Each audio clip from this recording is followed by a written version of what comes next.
Hello guys, we are back in new fanfic, and if enjoying this then please share and like part 1. Now let's start the fanfic. Why? The kid asked. Look, you're old enough to take care of yourself, besides no one want to adopt you. The owner said before he walked back in his orphanage. Kid looked at the orphanage for the moment, then he walked away. He's got blonde hair and whisker marks on his face. He wears an orange jumpsuit. He name is Naruto Uzumaki. Why does everyone hate me? Naruto asked to himself. He walked through the group of villagers. The villagers give him few glares. A few moments later, his stomach gave out a loud roar of complaint. I'm so hungry. Naruto said before he smell something. That smells good. Naruto thought before he followed the smell. He followed the smell for a few minutes, then he stopped and looked at what he headed to. A purple-haired woman with a long brown trench coat sitting by the table outside of the restaurant, eating some dumplings. He walked to her to see if the woman does not hate him, but still he kept his hopes low. Look, it's the demon brat. A voice said behind him. Naruto slowly turned around and saw some group of villagers with some chunin and one jonin. Get him! Jonin yelled before he and the others ran to Naruto. Naruto run for his life. He ran past restaurant followed by group. He turned a corner, only to find himself in a dead-end alleyway. He slowly turned to face the group and backed up against the wall. The group was moving closer and closer to him. Then when they got near him they started beating him. Why? Naruto asked in pain. Because you deserve to die, demon. Jonin said. Leave him alone. A voice yelled. A same woman Naruto saw at the restaurant drop off a nearby roof, landing gracefully in between Naruto and the group. Get out of the way, Anko. One of the chunin said. Yeah, can't you see we are trying to the demon? One of the villagers said. What demon? All I see is a poor child being beaten by idiots like you. Anko yelled. Figures, no matter, one dead woman with the brat won't make a difference. Jonin said. The group began to move towards the woman and child. Pure intent was raining down upon both of them. I'm warning you, back off. Anko yelled as she prepared to fight. Or what? One of the chunin asked. Or else I'll get involved. A voice said. With a puff of smoke, various jonin now stood in between the attackers and ones being attacked. He had spiky, silver hair that defied gravity and a mask that covered the lower part of his face. His Konoha forehead protector was covering his left eye, leaving only the right one uncovered on his face. That Kakashi, let's get out of here. Jonin yelled. With that, they turned and fled. The Kakashi sighed and turned to face Anko and Naruto. Are you two alright? Kakashi asked. Naruto and Anko slowly nodded their heads. Good. Now then Naruto, I need you to come with me. Kakashi said. Naruto looked at Kakashi in fear. What if this was another trick, for more people to hurt him? He clung Anko's legs with his arms and legs, making Anko to fall back on her butt. Kakashi just laughed. I promise, nothing will happen, and if it make you safe, Anko can come. Kakashi said. Naruto slowly nodded his head and slowly let go of Anko's legs. Anko stood back up on her feet and scooped Naruto up in her arms. The two took off towards Hokage Tower. On the way, Naruto passed out from injuries. In his office, the third Hokage sat taking a break from the overflowing paperwork on his desk. He took one long puff on his pipe before trying to get back to work. He sighed. He picked up his pen to do some signing, when he heard a knock on his door. Yes. The third Hokage called out. 2 visitors for you, Lord Hokage. The woman behind the door called out. Please, send them in. The third Hokage said. The woman nodded and through the doors entered Anko, along with Kakashi. Anko holding Naruto. What happened? The third Hokage asked. He was being attacked by a group of villagers with some chunin and jonin. Anko arrived to aid in his protection first, and when I arrived, I were able to drive the rest of them off. Kakashi said. Anko, how did you know that Naruto was in trouble? The third Hokage asked. Anko slowly walked over to a couch nearby and placed Naruto on it to rest. While I was enjoying some dumplings, I heard a noise. I saw a kid run followed by group, I follow them on the roofs. When I saw the kid getting beaten, I got mad and, did you say Naruto? Anko asked after she realized what the third Hokage said. Yes, his full name is Naruto Uzumaki. The third Hokage said, Uzumaki, he's the kid with the fox demon sealed in him, right? Anko asked. Yes, as a result, many of the people see him as the demon itself, instead of a carrier for it. Kakashi said. Just like me, Anko said to herself. What was that? The third Hokage asked. Nothing. So what will happen now? Anko asked. A nurse is on the way to treat some of his wounds, after which I will place him in the orphanage again. The third Hokage said. Again? You mean this isn't the first time he's been there? Anko asked. I'm afraid not. He must have been kicked out of the orphanage. The third Hokage said. So why are you sending him back even though they'll just toss him back out? Anko asked. It is not easy to always be there for him, most of the Jonin running missions and Lord Hokage working to restore order to the town after the demon's attack. Kakashi said. Anko looked at the boy with her eyes beginning to water. He was being forced to suffer because of the village's issues of not being able to look deep into who Naruto really is. It was just like her on so many levels. Even after becoming one of the youngest Jonin ever, she was still looked at as the scum of the village, much like Naruto. The nurse walked in and there was silence for the next 30 minutes. After she had done the treatment, she bowed and left, leaving the three and Naruto to themselves again. Well, you should both retire for the evening. Thank you for protecting Naruto for me, Anko. The third Hokage said. Wait, I want to adopt Naruto. Anko suddenly said. You? Kakashi asked in surprise. Are you sure about that? I mean, it seems rather rushed that you just jumped to that conclusion. The third Hokage asked. I'm sure. I want to protect Naruto from what I go through, and what path in life I took because of the pain of being alone. Anko said. The third Hokage scratched his beard and nodded. Take the boy home tonight. Kakashi shall escort you both there. Spend time with him tonight and tomorrow, and then be back here around 6 p.m. to make your final decision. The third Hokage said. Anko nodded and walked to Naruto. She carefully held him in her arms, and in an act that surprised them all, Anko included, kissed him on the forehead, telling him that he would not have to be alone ever again. Kakashi escorted the two to the place she called home. It's the Lone Tower, which rested in the Forest of Death. When they get there, Anko put Naruto on her bed, then she went to her living room where Kakashi is. I think that this will be good for the both of you, Anko. Kakashi said. I know, it's just raising a kid is a lot of work. Anko said. You'll be fine. If you have doubts though, I will be glad to take him off your hands for you. Kakashi said. No way. I'd rather die than to see someone as innocent as him turn into a pervert like yourself. Anko yelled. See, you're on the right track already. I must be off now. Make sure you go report to Lord Hokage tomorrow. Kakashi said before he vanished with a puff of smoke. Anko let out a small sigh as she returned to her bedroom. She pulled a chair to her bed and then sat back down. Naruto was drenched with sweat, as he began to kick in fear, as if he was having a nightmare. Anko slowly rubbed the side of cheek. His kicking slowed and then stopped, as if it had been enough to calm him down. Anko took Naruto's hand and held it tight. Naruto looking around his current location. He then saw Anko. Both of their eyes truly meeting for the first time.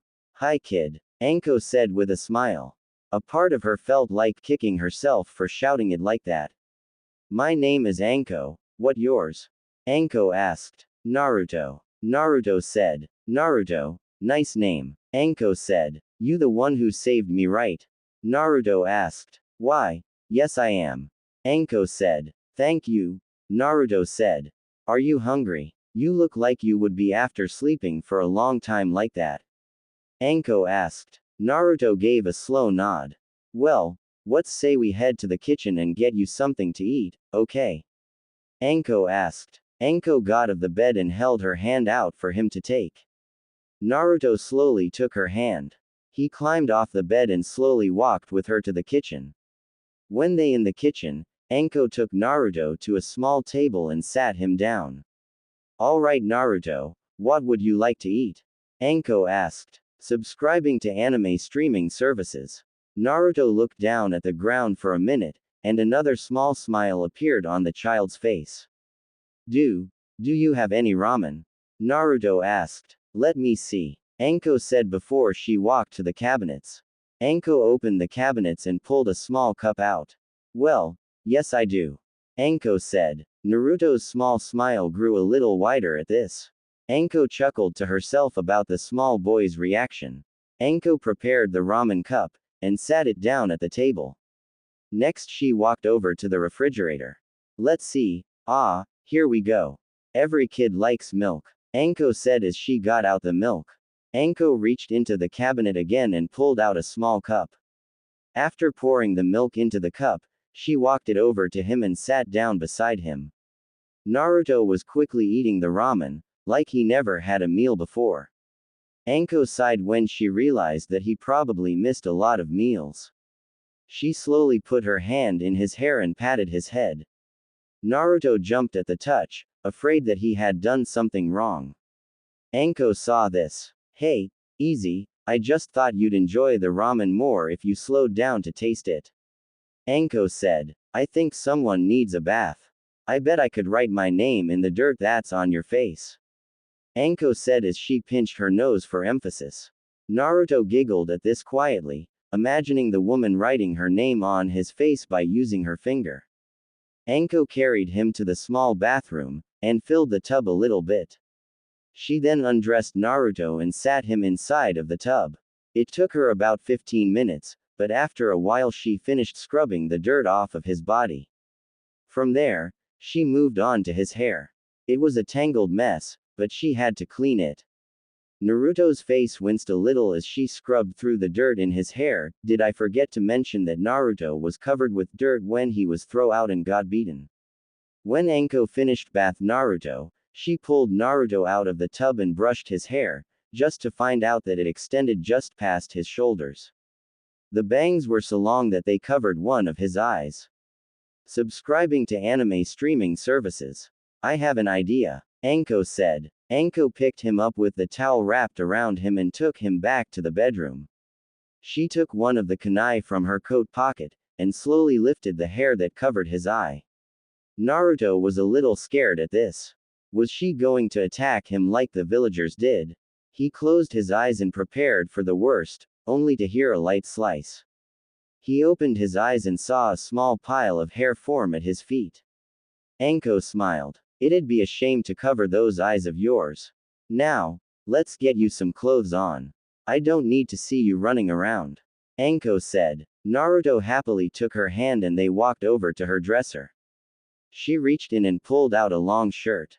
She then watched as he put it on, nearly disappearing from its massive size.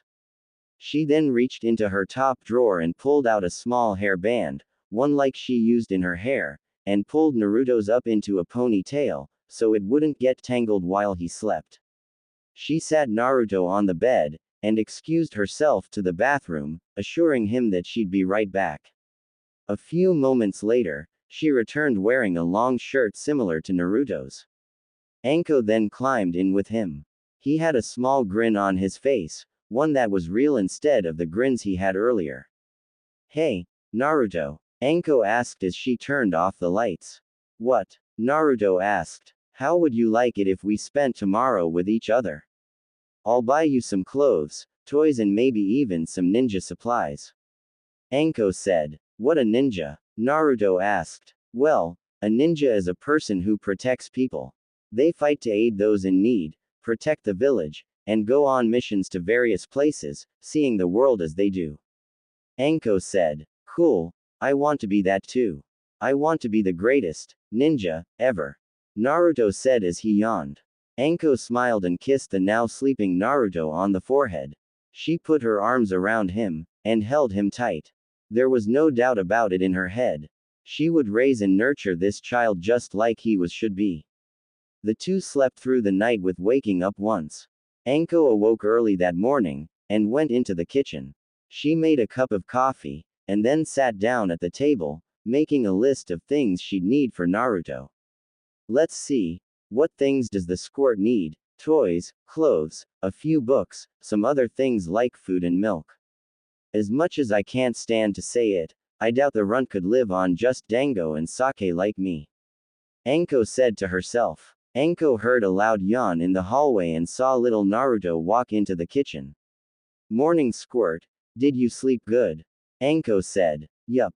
Naruto yelled as he pumped his fist into the air for emphasis. Naruto climbed into the chair beside Anko.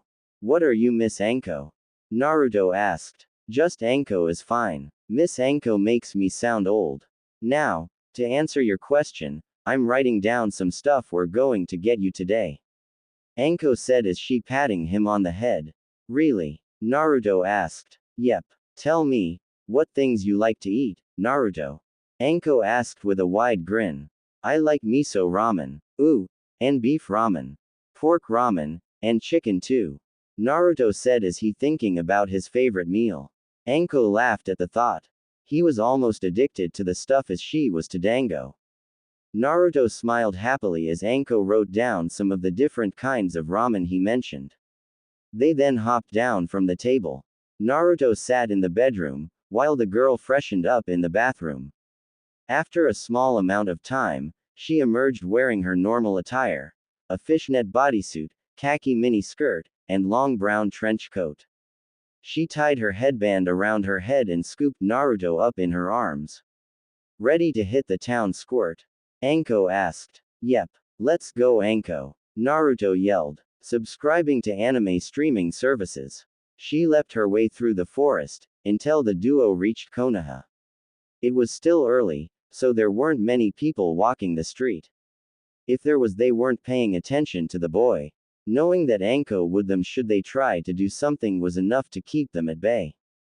They quickly made their way to the shopping district.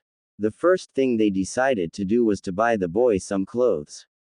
Right now, he was still wearing the long shirt he got from Anko last night. So Naruto, what kind of clothes did you wear at the orphanage? Anko asked as they walked into the clothing store. I had a bright orange jumpsuit. I washed it every month. Naruto said as Anko put him down and took him by the hand. Didn't you have any other clothes? Anko asked. No, just the one. Naruto said. If they only gave him one outfit, they should have let him wash it more than once a month. Anko thought in angry. Is something wrong, Anko? Naruto asked. She snapped out of her anger and smiled at the boy.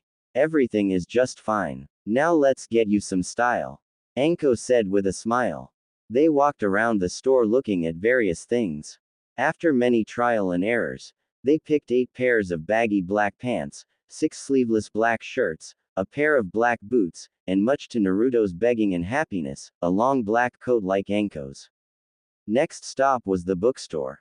Anko picked out a few kiddie books for Naruto, that had a few fairy tales in them. As she was paying for the books, a Jonin with silver hair entered the store. He immediately recognized the two. Anko simply waved to him as she saw him move to the corner of the adult section of the store. It that man who saved our lives. Who was that guy? Naruto asked. That was Kakashi the pervert. You make sure to call him that every day, okay? Anko asked with a smile. Okay. Naruto said. They went to the toy shop next. Anko bought Naruto a stuffed fox, several toy ninjas and a teddy bear. It was about noon at that point, so they stopped to get the two some dango while they were on that side of town. Naruto had never had it before. His little hands picked up a stick, and he sniffed it like a little fox would. He then slowly took a nibble of it in his mouth and smiled happily. The two cleared 3 full plates in no time. Anko returned to the tower to drop off the things they had bought so far. Naruto played happily in the floor where a fighting ring of sorts was located. He was having his teddy bear and fox have a fight against the ninjas. Anko looked over at him from the balcony above and leapt over it, into the ring. Having fun squirt? Anko asked. Yep. Naruto said. We need to go run some more errands, okay? Anko asked. Okay. Naruto said. Anko picked up and tossed him into the air. Naruto giggled happily as she caught him in her arms and hugged him tight. She then put him on her shoulders and made her way back to town. It was about 6 p.m., so Anko made her way to the Hokage's tower. She walked through the entrance, and smiled as she passed Kurenai in the hallway. Hello Anko, Naruto. Lord Hokage has been expecting you. Kurenai said with a smile. What? I'm not in trouble, am I?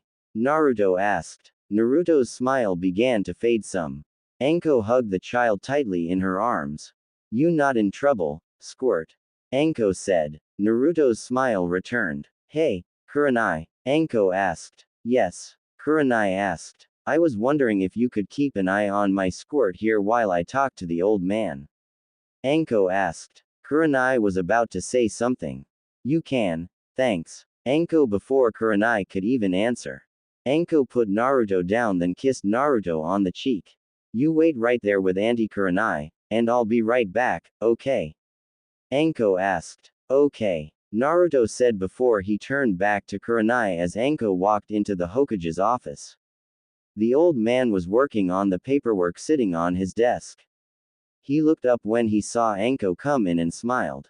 Anko, I trust everything has gone well. The third Hokage asked. Yes, Lord Hokage. Naruto has enjoyed himself, and I did as well. Anko said. Have you made a decision? The third Hokage asked. Yes sir. I wish to make the adoption of Naruto Uzumaki official. Anko said. Very well, you may go. The third Hokage said. What? Anko asked. He's your son now. Take him home, and treat him well. I leave Mitarashi Naruto in your care from now on. The third Hokage said. Anko smiled and thanked the Hokage. The two walked out of the office and saw Naruto sitting Kurenai's lap, telling her about Anko's and his day.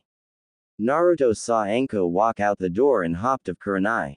Anko. Naruto yelled as he hugged her. Naruto, do you always want a mother? The third Hokage asked. Yes old man. Naruto said. Well then Naruto, you got your wish.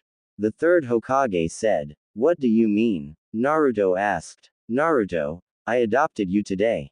Anko said as she took the boy in her arms and smiled. Really? I have a new mother now. Naruto asked. Anko awoke and looked at the small child sleeping happily beside her.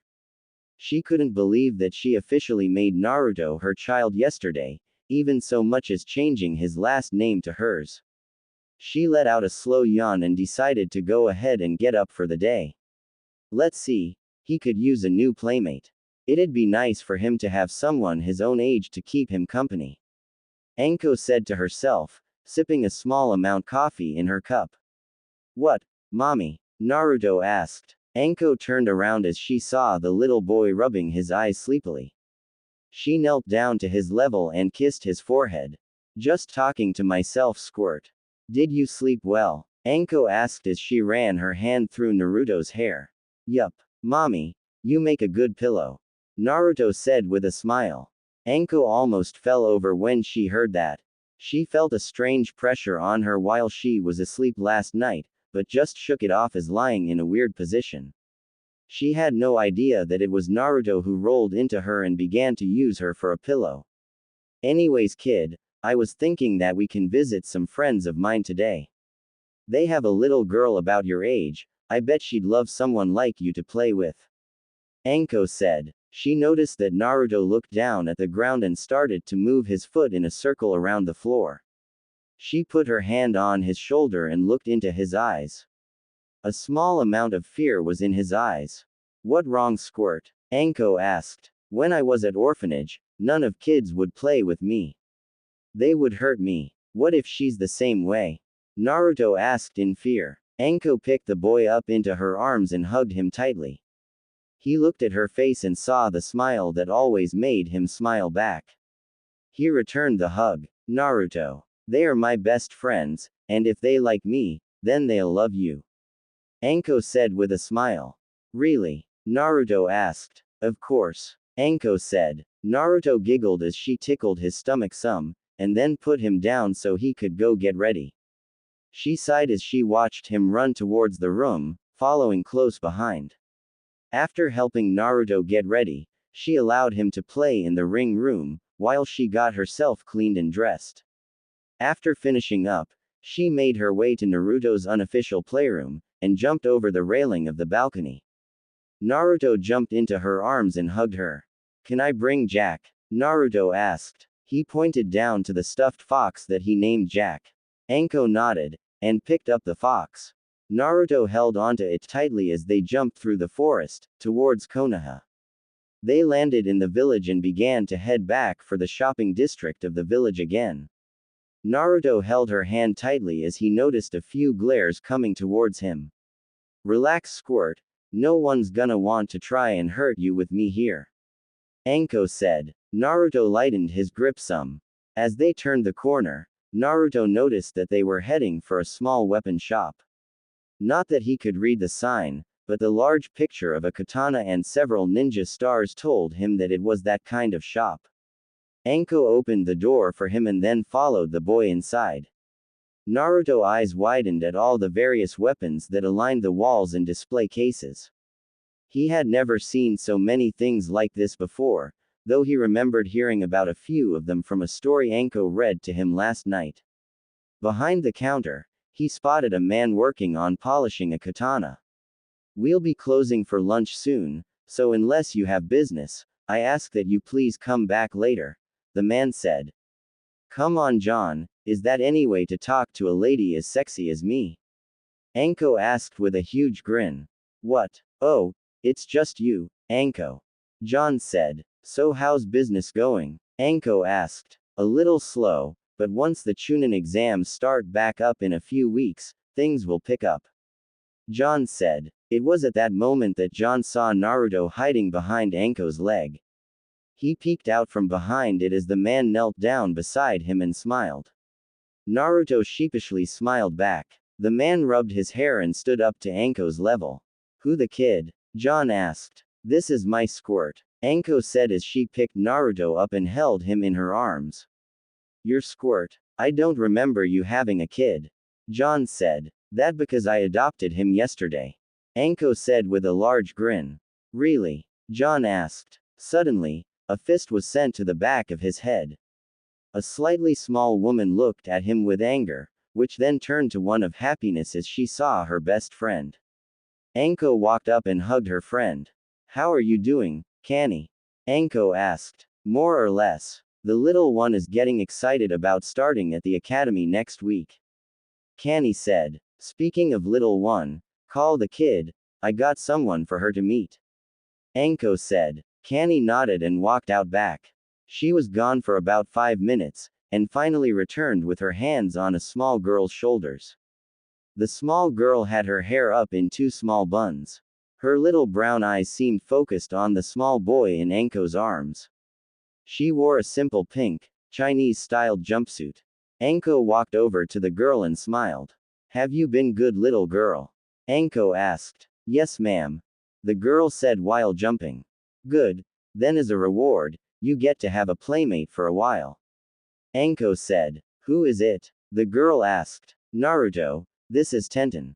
"Tenten, this is my boy, Naruto," Anko said as she put the small boy on the ground. Tenten walked towards him, studying him as she walked around. "Your name is funny, and you have whiskers on your face," Tenten said. Naruto looked down at the ground in shame. "You look like fun, though. Let's go play outside. We can play ninja," Tenten yelled. "How do you play that?" Naruto asked shyly. "I'll show you, silly. You can bring your friend too," Tenten said as she pulled him along and pointing at the stuffed fox. Anko smiled as she watched Naruto be led outside by Tenten. His cheeks were blushing as he turned for a second to see Anko wave and blow him a kiss. She sighed as she sat on the couch and relaxed for a moment. "So, how did it happen?" John asked. "What do you mean?" Anko asked. "The adoption of Naruto. We all know who he is, and that he was at the orphanage, but how'd you manage to get a hold of him?" John asked. "He was attacked the other day. We know why, but I can't stand it," It sickens me the way people treat him, because of something inside of him, without even stopping to think about how they are really two different beings, Anko said in a low voice. So you decided to take action? Kani asked. Anko nodded. Good. Naruto deserves someone with a good heart like yours to raise him. John said with a smile. Thanks. By the way, I have a favor to ask you. Anko said. Of course. Naruto is welcome anytime to come and play with Tenten, and we'd be happy to watch him during a mission for you, should you need to leave. John said. Anko thanked the two and walked over to the back, looking out the window at Naruto and Tenten playing. Do you see him? Tenten asked. Yep. He's got a lot of people around him. Naruto said as his small face peeked out from behind the bushes. Naruto, they're the bad guys. You need to remember that. Tenten said. Sorry. So how do we save Jack? Naruto asked. We sneak attack. Tenten said. Sneak attack? Naruto asked. Yup. That means that we fight them without being seen. Here, take these. Tenten said as she reached into a small pouch on her belt and pulled out 10 shuriken, handing them to Naruto. Naruto looked at them with a question in his eyes, and then back at Tenten. He was confused. What do I do with these? Naruto asked. Naruto, you silly. You throw them at the bad guys. Try to hit as many as possible, okay? Tenten said with a giggle. Naruto nodded. Both he and Tenten got on the ground, and crawled closer to the bad guys, which were really just practice dummies. When they stopped crawling, Tenten nodded at Naruto, who nodded back. Anko began to watch with sudden interest. They both rose up and threw 10 shuriken each towards the dummies. Tenten hit the dummies with all of her shuriken, something that was to be expected since she was the daughter of a weapons expert. Naruto, however, surprised her. He threw all of his, and managed to hit the dummies with 8 of the 10 shuriken. Anko, that was amazing. Have you been training him or something? John asked as he looked out at Naruto and Tenten celebrating the rescue of Jack. I thought about it, but I haven't done anything yet. The only time I mentioned the idea to him of even becoming a shinobi was the other night, and that was just to help calm him down and such for the first night at the tower. Anko said. Maybe you should. He seems to have some natural talent, and he seems to enjoy playing ninja with Tenten as well. Kani said. Yeah, Anko said. Anko let Naruto and Tenten play for about another hour, and then the two went elsewhere. Naruto promising Tenten to play again later in the week. Tenten happily agreed. Anko walked with Naruto's hand in hers, listening to Naruto's story of the ninja game. They stopped by the ramen stand, where they had some lunch, before she took Naruto to the park to play. Have fun, Squirt, Anko said as she sat on a bench. Naruto nodded and ran off with Jack in his arms to play. He was making his way around the park, noticing several kids playing with each other. A small girl with pink hair was playing tag with a little girl with blonde hair. Another boy with a lazy look in his eye was swinging beside another boy who was eating a bag of chips. They all looked happy, but something caught Naruto's eye. Inside the small sandbox, sat a girl with a sad look on her face. She had pale eyes, and short hair, which was a little shorter than Naruto's. She wore a small, brown jacket. Naruto walked up to her and sat beside her. What wrong? Naruto asked. What do you mean? The girl asked as she looked at him. You look sad. Jack said that I should see if you were okay. Naruto said. Oh, I'm okay, the girl said. No, I know that look, you're lonely. So, why don't we play together? Naruto asked. Why you'd play with me? The girl asked. The girl began to push her index fingers together and fidget with them. Yep. My name is Naruto Mitarashi. Who are you? Naruto asked. My name is Hinata Hyuga.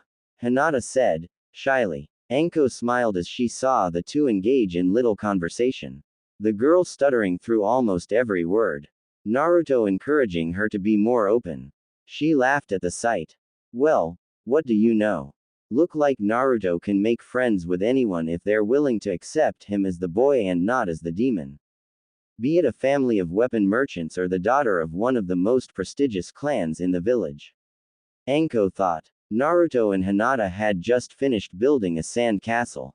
Hey, Hinata, do you want to go on the swings? Naruto asked happily as he pointed at the swings.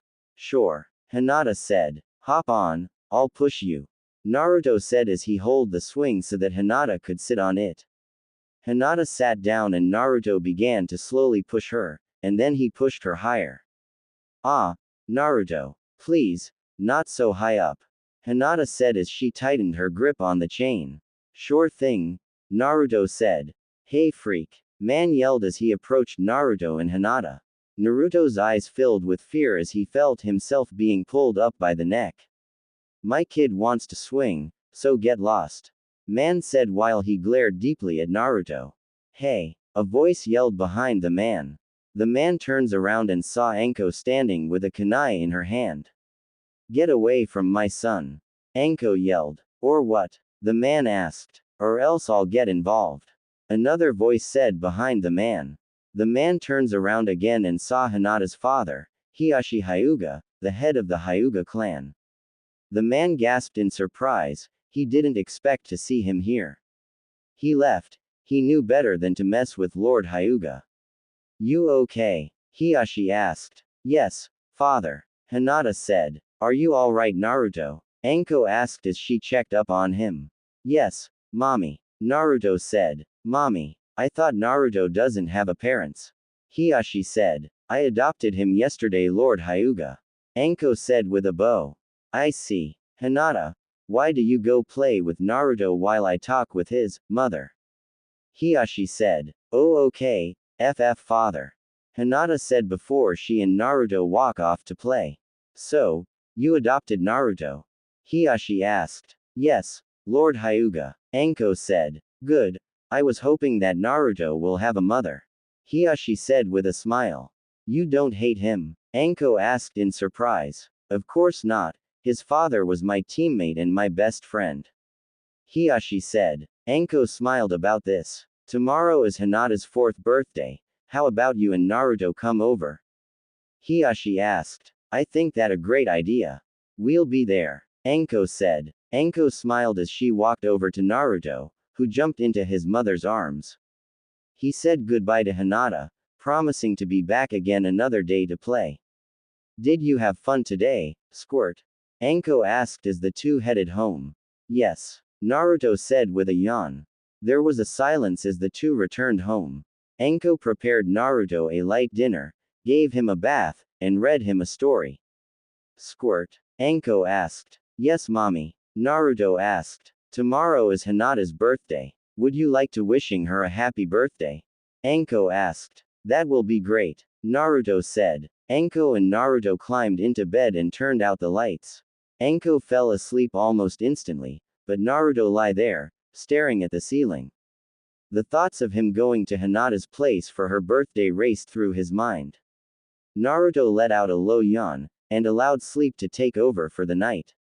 What you think? If you guess that when Hinata is kidnapped by the Cloud Ninja on the next chapter then you are right. I know it's supposed to be on Hinata's 3rd birthday but I got another idea.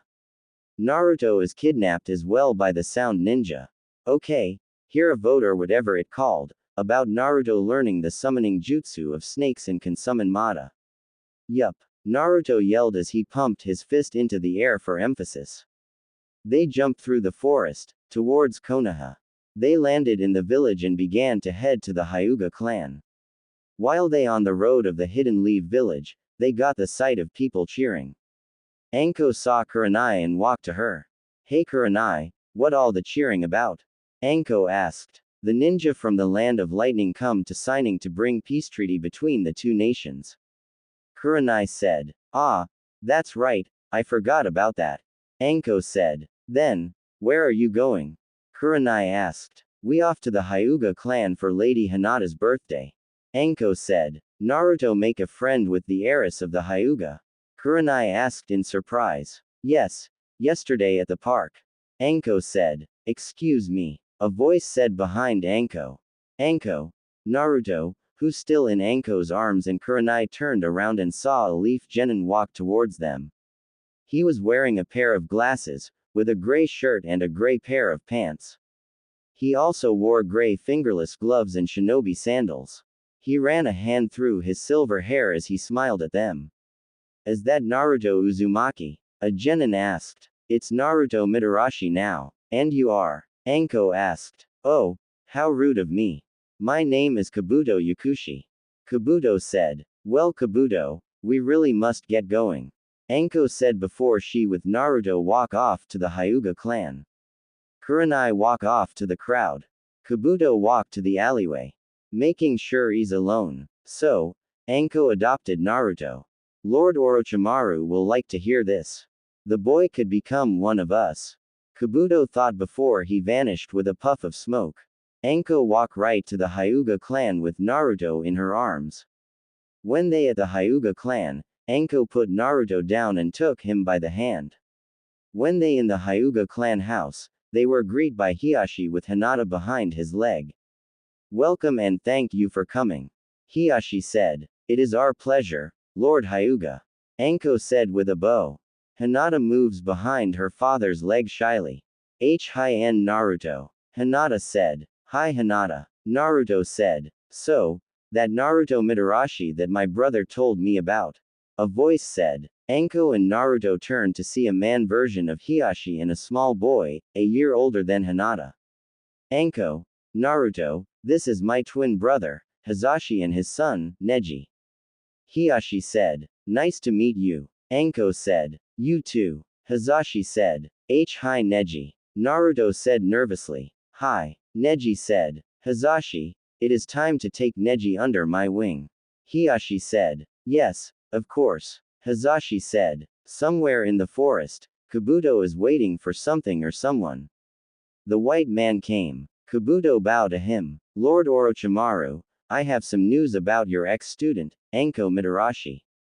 Kabuto said. What about her? Orochimaru asked. She adopted Naruto Uzumaki, or should I said Naruto Mitarashi, the container of the nine-tailed fox. Kabuto said. Orochimaru was surprised. His student has adopted the demon brat. I see. Orochimaru said. Do you want me to Naruto? Kabuto asked. No, I will personally see my student and her son. Orochimaru said. But Lord Orochimaru, do you truly think this is wise? Kabuto asked. Of course, I would like to see Anko and Naruto. Orochimaru said. Are you planning to put the cursed seal of heaven like you did on Anko? Kabuto asked with a smile. That not a bad idea, Kabuto. Orochimaru said with an evil smile. Back at the Hyuga clan, Hiashi was trained Hinata along with Naruto. Your kicks are still weak you too, but that why we training? Hiashi said. Yes sire. Hinata and Naruto said at the same time. Naruto and Hinata run right to Hiashi. Hiashi dodged and blocked their attack. Anko, Hisashi and Neji are sitting near the wall. Neji's head is covered in bandages where the bird cage seal is.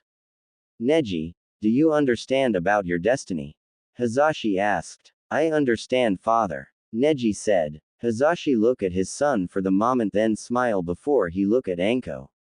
Anko, are you planning to let Naruto to the academy next year? Hisashi asked. I'm not sure, I mean I plan to but I don't think so. Anko said. I think you should. I think he will be a great ninja, right Neji? Hisashi asked. Right father. Neji said. Hiashi has trained Naruto and Hinata for hours. Alright you two, we are done training. Hiashi said before he walks off.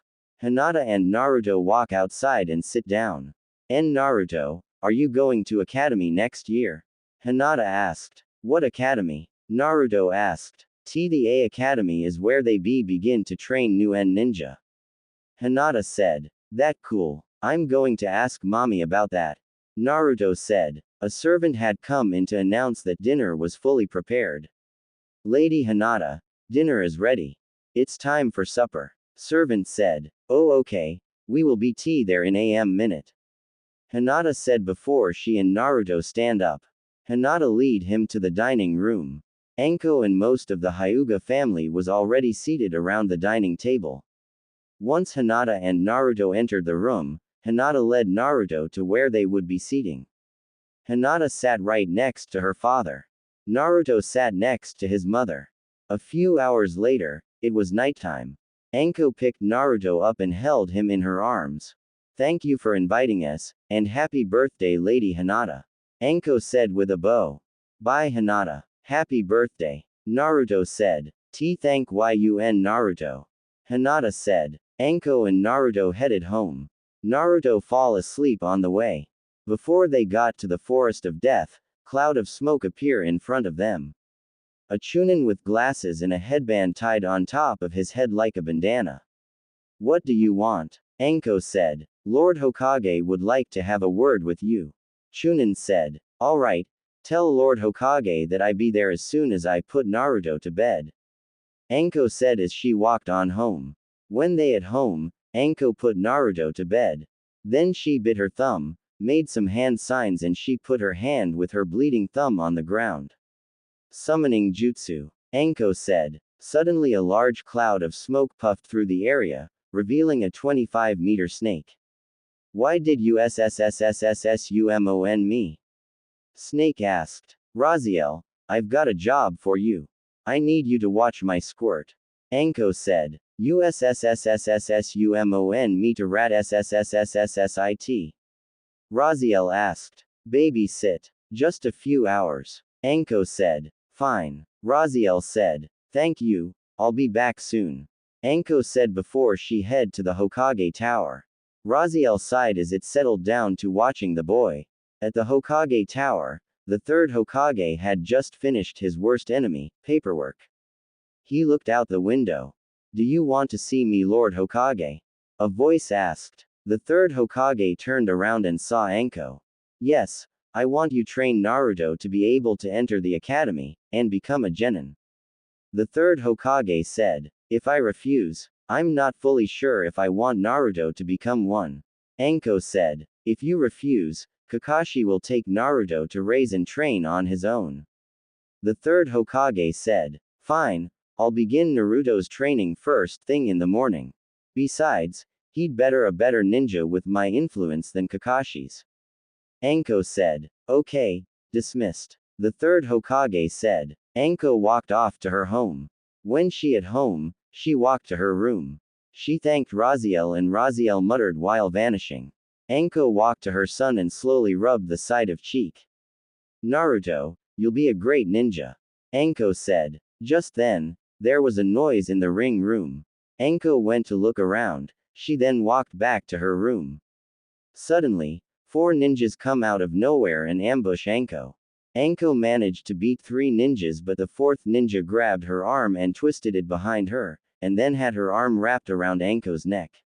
Anko tried to struggle out of ninja's grip. Well, Anko, it's been a while. Voice said before he came out of the shadow. It was Orochimaru the Snake Sanin, which means that the ninjas are sound ninjas.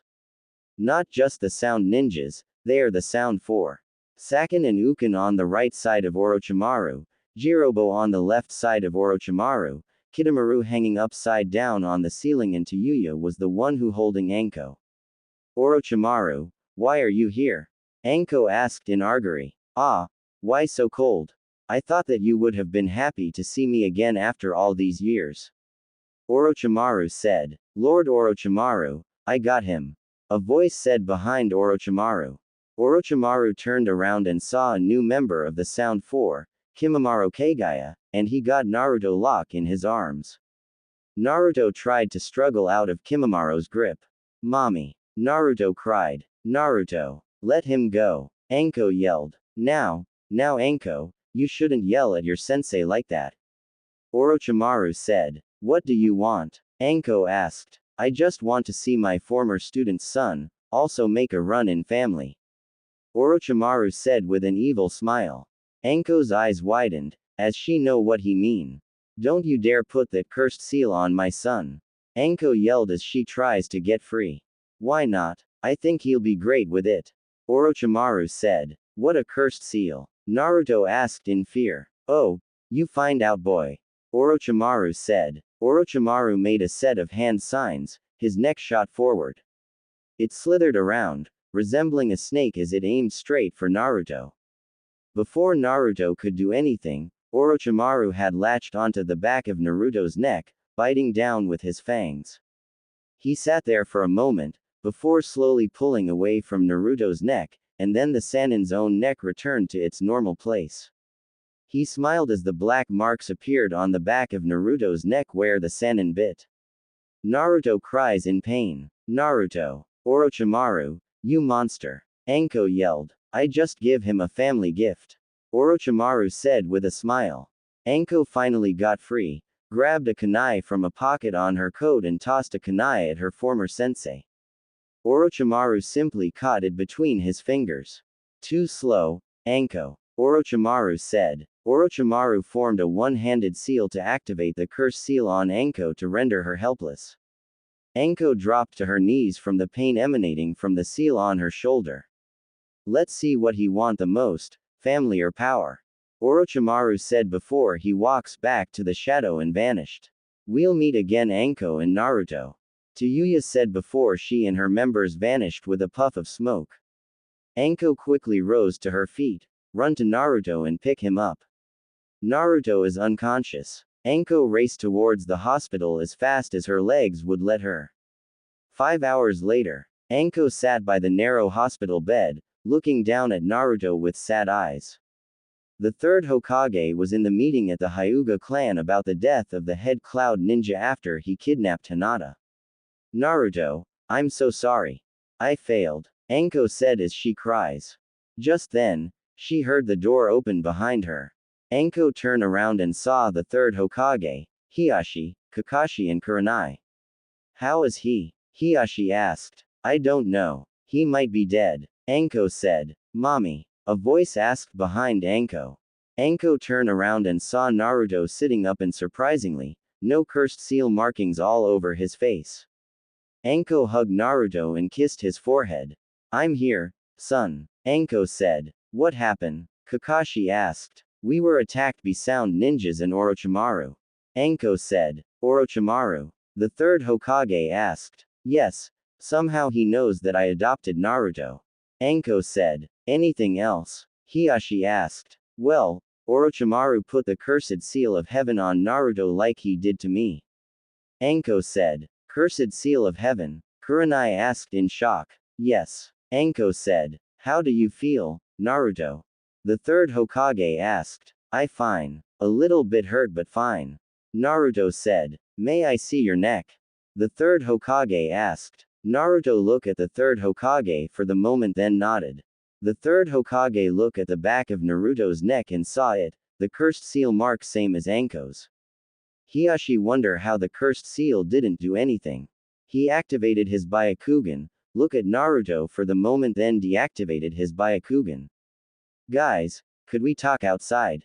Hiashi asked. One by one others walk out. Anko kissed Naruto's forehead. I be right back, Anko said before she walk out. When she outside of the room, she look at Hiashi.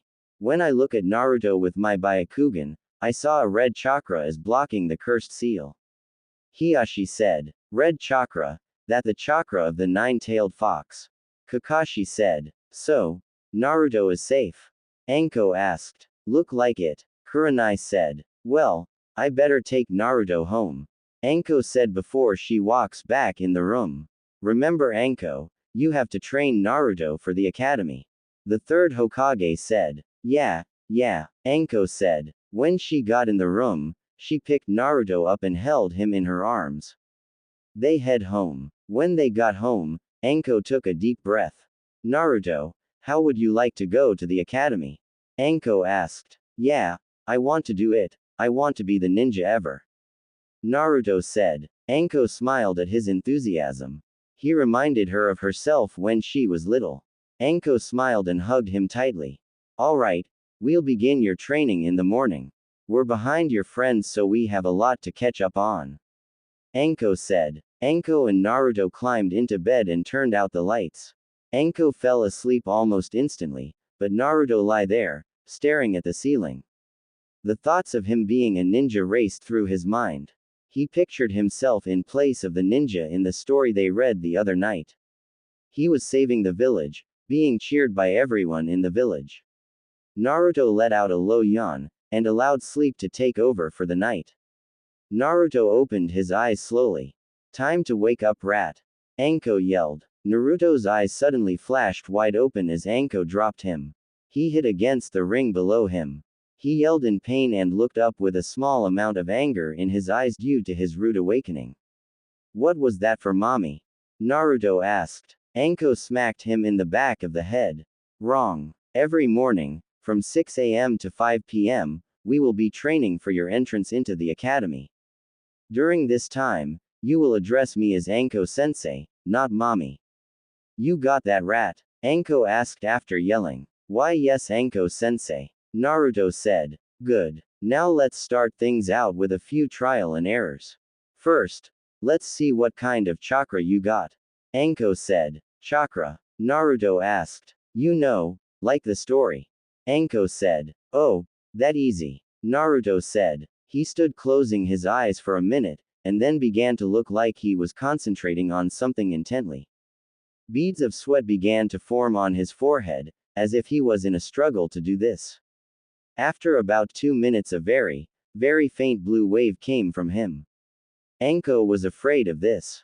He lacked a mass amount, and what little bit he could produce, he had trouble getting out. At the same time though, she was happy that the cursed seal didn't cover his body. Just like I was afraid. You lack the ability to be able to easily produce chakra. Anko said, his blue eyes full of question. Anko walked over to a small chart and pointed at the picture. See, the body has something called a chakra network. It carries chakra through the body, allowing us to use skills that ninja use, like the ability to make copies, teleport, things like that.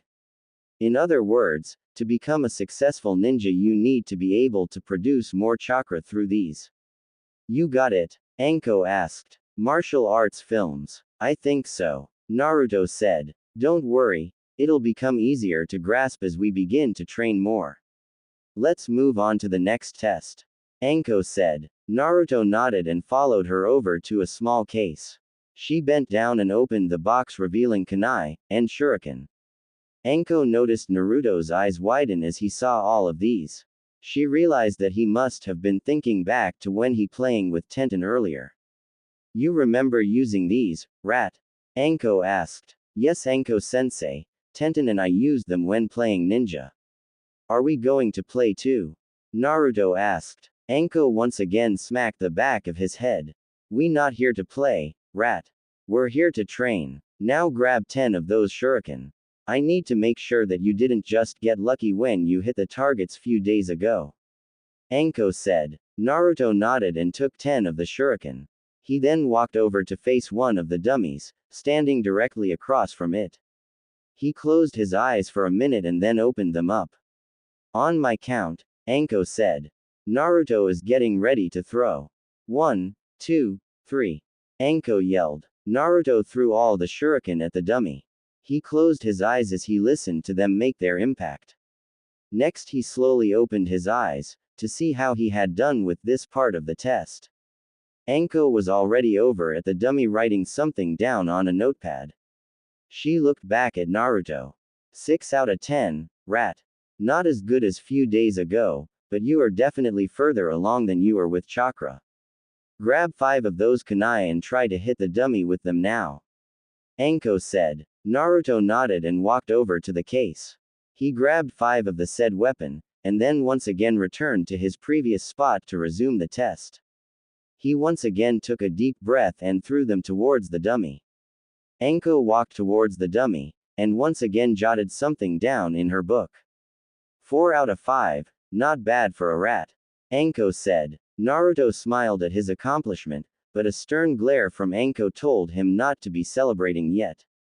He quieted down and waited for the woman to instruct him on what came next. Anko marked something down in her book. Alright, your skills with weapons are definitely above average for your age. Don't let it go to your head though, maggot. It's still far from perfect. Now, let's test your strength. Anko said. Anko and Naruto walked out to another dummy. A wire suspended this. It swung lightly back and forth as if it was suspended just a while ago. She noticed a small amount of confusion in Naruto's eyes again and sighed. This is to see how strong your taijutsu is. Anko said without being asked. Sports coaching and training. Taijutsu. Naruto asked. Fighting skills. How well you fight using your hands and legs. We'll know how hard we'll need to train you. Anko said. Naruto nodded and walked forward and stood in a stance of sorts. Right away, Anko noted that it was absurd. Should he have been in a real fight right now, he'd have been taken at least 6 times before his opponent would even need to blink. She made note of this and then watched as he began to strike the dummy. It barely, if even that, moved. To make matters worse, Naruto was clearly putting everything he had behind his blows. The sweat that was forming on him. Despite his shortcomings, the boy was trying, and she knew his lack of skills was not completely his fault. With always being on the run from someone, it would be hard to improve oneself. She decided to take a more relaxed tone. Alright, Squirt, your weapon skills are good, a little more training and you'll be the best one in your class. However, your command of chakra and taijutsu are not so good. You are very weak in both categories. Anko said. Naruto looked at the ground. But, that's what this test was here to do. To find your strengths and weaknesses and practice to make them stronger. Can you handle the training? Anko asked. Yes, Anko-sensei. I want to be a ninja. I do it. Naruto said. Good. Now go get dressed. We have a lot of things to do. Anko said. Naruto nodded and ran to the bedroom to get dressed. Anko watched as he ran off. A few minutes later, Naruto appeared on top of the balcony. Anko shot him a smile and leapt to the balcony and took Naruto in her arms. The two left the tower. What are we doing here? Naruto asked as they arrived at the training ground areas of the village. Laps. Every day, we will begin your day by running laps around Konoha. Anko said. How many times do I have to run around it? Naruto asked. You know, Squirt, I don't recall saying. Now move. Anko yelled. Anko tossed a kunai at him, causing Naruto to run. Anko took off after him. Anyone who happened to be in the area of the training grounds watched as the two ran. This continued on until Anko ordered him to stop after about the 16th lap around the village. How do you feel? Anko asked. She looked a bit flushed, but Naruto was drenched in sweat. My legs sore. Naruto managed to get out. Good. Get up. It's time to work on your taijutsu. Anko said. Anko pointed to a nearby training dummy. 100 leg strikes, using each leg, 100 times each, followed by 100 punches, using both arms, 100 times each. After that, 100 more of both arms and legs, but alternate between each blow. In other words, one strike for left leg, then right hand, and then left hand. Anko said. Naruto nodded and ran to the dummy. He began to kick it just like she ordered. Anko shouted each number as he kicked. Then he began the punching drills. Anko sitting in front of him, eating a cup of ramen, just to make him mad. The real point was to use the anger to increase the power he was using, thus making the blows stronger. Immediately after that, he moved right on to the final part of the taijutsu exercises.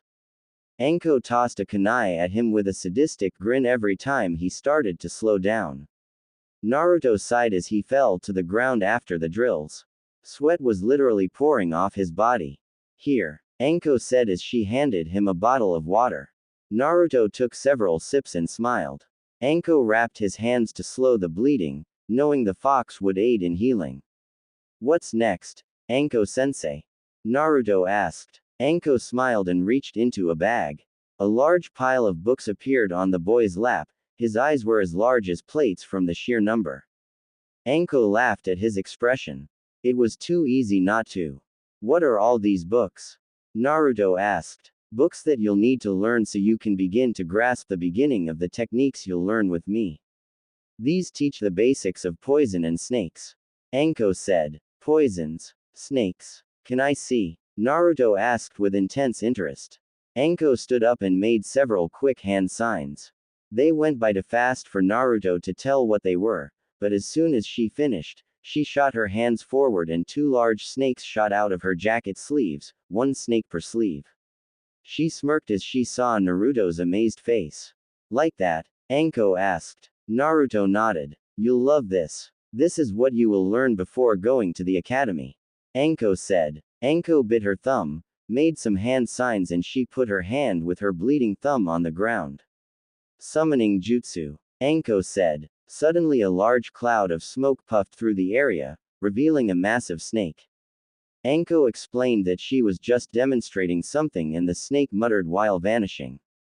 Anko looked over and laughed as Naruto flipped open one of the books immediately. She knew that training him would be more fun than she thought. Slow down, Squirt. These books won't do you much good on your own, until you learn how to read. Anko said as she pulled him onto her lap. Books. Anko began to read from one of the books while Naruto paid close attention. She finally called the training to a close for the day. They stopped off for some ramen, and then headed for home. After all his training, Naruto felt sore, and she could tell it. Anko laughed as he drags himself into the bed. Tired, Squirt? Anko asked. Yeah, Naruto said. A low yawn escaped him. Then get some rest. Because we'll be doing this every day, for 1 year. Anko said as she pulled the covers on him. Naruto watched as she walked across the room and pulled out some weights.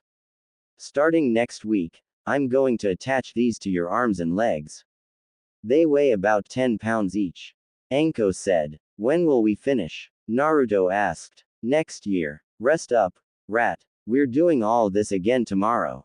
Anko said. After about 2 months, Naruto was making progress. His strength and stamina have definitely improved as a result of his taijutsu training, coupled with his weights and laps around the village. His chakra was becoming stronger as a result as well, also due to a meditation period he did each night before dinner. Anko watched with intent eyes as her son's strength and power was increasing before her eyes. He was so much different than he was at the start of the training. Naruto already mastered transformation jutsu and substitution jutsu. The clone jutsu is trickily, but he slowly mastered it, sometime. Anko had finally decided that he was ready to learn the summoning jutsu. Alright, Squirt, you mastered the academy jutsu. Now it's time for you to learn the summoning jutsu, for the family style. Anko said. Summoning jutsu? Naruto asked. A jutsu that the user signs a contract with their own blood, each contract differing depending on what creature is to be summoned. Once this is done, the summoner need only perform the proper hand seals and offer a few additional drops of blood with the same hand they signed the contract with to perform the summon. Anko said. Cool. Naruto said. Okay, now watch closely, Squirt. Anko said. Anko bit her thumb, showed him the hand symbols, and she put her hand with her bleeding thumb on the ground. Summoning jutsu. Anko said. Suddenly a large cloud of smoke puffed through the area, revealing a 20-meter snake with the snake contract scroll. The snake give the scroll to Naruto. What you do is sign your name in blood and leave a hand print of the hand you used to summon them. Anko said. Naruto opened the scroll and signed his name in blood along with a handprint of his right hand. Good. Now, do the hand signs like I show you. Anko said. Naruto repeated what she did and put his hand with his bleeding thumb on the ground. Summoning jutsu. Naruto said. Suddenly a large cloud of smoke puffed through the area, revealing a massive red snake. Who has SSSS summon me? Red Snake asked, which it's a female. Wow. A talking snake. Naruto said. Red Snake look at Naruto. Who are you, kid? Did you SSS summon me? Red Snake asked. I'm Naruto Mitarashi and yes, I did summon you. Naruto said. Anime and manga. Well, this SSSISSSS the first SSSST time anyone ever SSSSS summon me. Red Snake said. Cool. Naruto said. Well, I have to go, later kid. Red Snake said before she vanished with a puff of smoke. Well done, Squirt. Let's go home for some training. Anko said. Naruto was on his way home with Anko, when suddenly a loud, obnoxious voice seemed to scream out from the distance. Anko, it's nice to see you. The power of youth is burning in both of you and your son. A voice yelled. That voice. Why now? Anko asked to herself in annoying. What is it, Mom? Naruto asked. I figured you meet them sooner or later. Might as well get it over with, Anko said. Slowly Anko turned around with her hand on Naruto's shoulder. Naruto's eyes widened at the spectacle. Before him stood a man, with massive eyebrows, a neon green jumpsuit, and tacky orange leg warmers. Beside the large man, stood a miniature version of himself. Mommy, who are these people? Why do they have caterpillars on top of their eyes?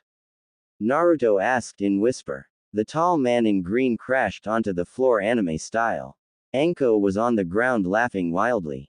She managed to get back to her feet, holding her sides from laughing so hard. Her face was red from the laughter. Naruto, this is Mighty Guy, and his clone Rock Lee. Anko said. So you're Naruto. It is an honor to meet you. Lee, don't be shy. Introduce yourself. Guy yelled. Yes, Guy-sensei. Naruto Midoriya. It is an honor to meet you. I can see the fire of youth burning within you. I would be honored if you were to spar with me. Lee yelled. Lee, that was beautiful, Guy said as a tear ran down his face. Lee looked at Guy. Both of them smiled as a sunset appeared out of nowhere. Lee, Guy-sensei. Lee, Guy-sensei. Lee, Guy-sensei. Anko slipped her hands of Naruto's eyes so he wouldn't have to see the next part of Lee and Guy hugging each other in the sunset. Anko sighed as the display ended and she cleared her throat to get the two's attention. Guy turned around and looked at the two. Listen, Guy, if there isn't anything you need, I need to get Naruto home, we still have a lot of training, Anko began. Ah, training for the Ninja Academy no doubt. Guy yelled. Well, yeah, Anko began only to be interrupted again. I sense a strong power within you, Naruto.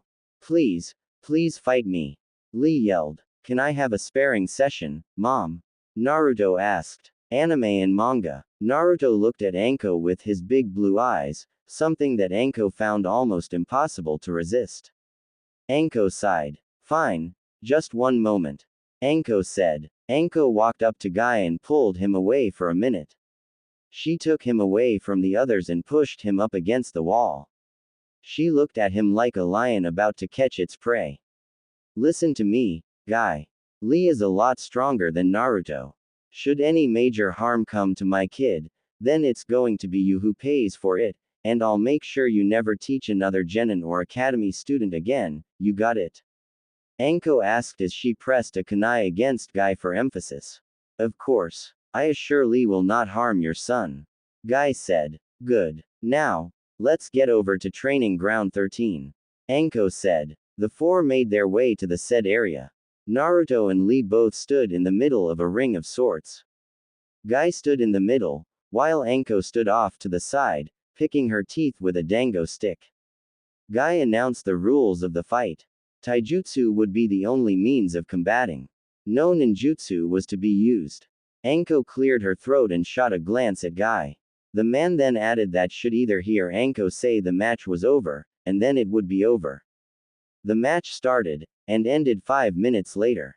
Naruto was no match for Lee, which was expected, seeing as how the best taijutsu masters of the village were training him. Lee was running complete circles around Naruto, slamming his legs and fists into the poor child. Still, Naruto climbed to his feet, and insisted on continuing. It wasn't until Anko had to hold the boy in her arms that he stopped trying to fight Lee. Anko was worried. He didn't just lose to the child, he was devastated. She expected Naruto to call it quits, that he'd want to stop his training. She couldn't have been more wrong. Naruto shouted out to Lee that he better watch out, because next time he would be the winner. Lee smiled and accepted. Anko smiled. Naruto had made yet another friend. Why she would have preferred it not to be one of the green-clad clones, if it made him happy, that was all that mattered. Anko with Naruto in her arms went home for the day. Naruto jumped at the sound of her voice and threw a kunai at her immediately. Anko simply caught it between her fingers. Too slow. Anko said grinned. After living with the woman for a full year, it would be an understatement to say he picked up a few habits. He was now almost, if not as sadistic as Anko. He loved making big entrances, and began pulling pranks with the aid of Anko. So you all ready for your day? Anko asked. I guess, Naruto replied as he put his bag in the corner of his room. After begging the Hokage, a new room was built into the tower to separate Anko and Naruto, giving them each a bedroom. Really? Then what's wrong? You're my son. I know when something's bugging you. Anko said. It's just, I want to make a big entrance. Something that'll let them all know that I'm not your average ninja in training, Naruto said. Trust me, kid. I have just the thing for you to do. Anko said. Naruto looked at his mom with question, but listened to what she had to say. As she explained it, the grin on his face grew wider and wider. Soon the day came. A man by the name of Iruka Yumino was walking through the hall to his classroom. He had a small class, probably his smallest class ever, only having about 9 students. He entered the classroom. Noise and laughing and such were blasting through the room. He always hated the first year with a new class.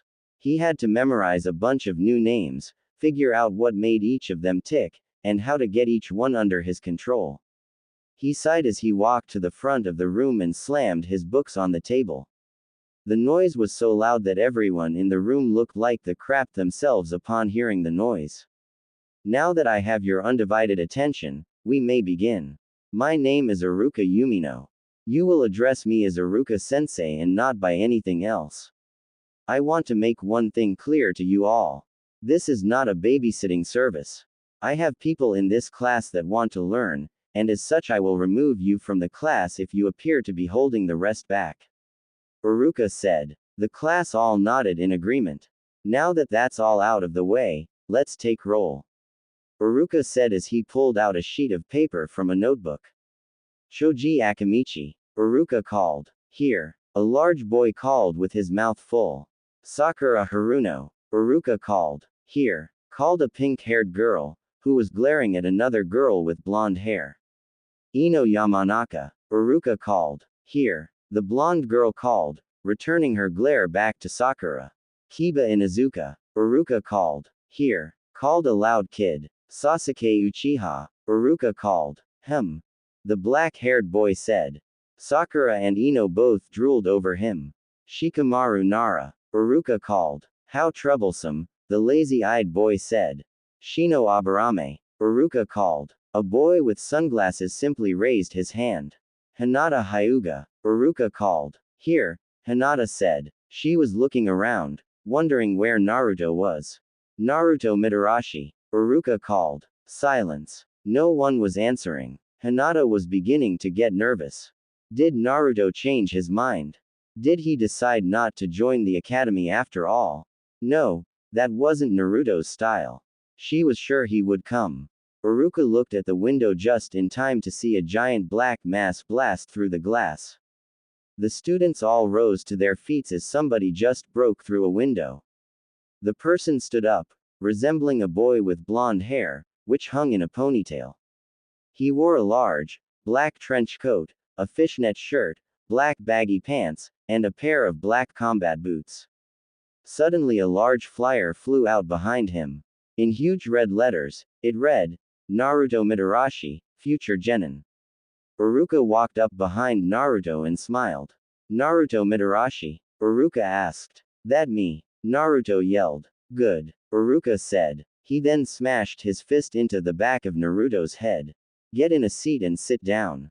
Iruka yelled. Naruto laughed and shrugged his shoulders. He made his way to the back of the room with a grin. He made sure everyone would know who he was. He was so happy that he failed to notice every giving him glares.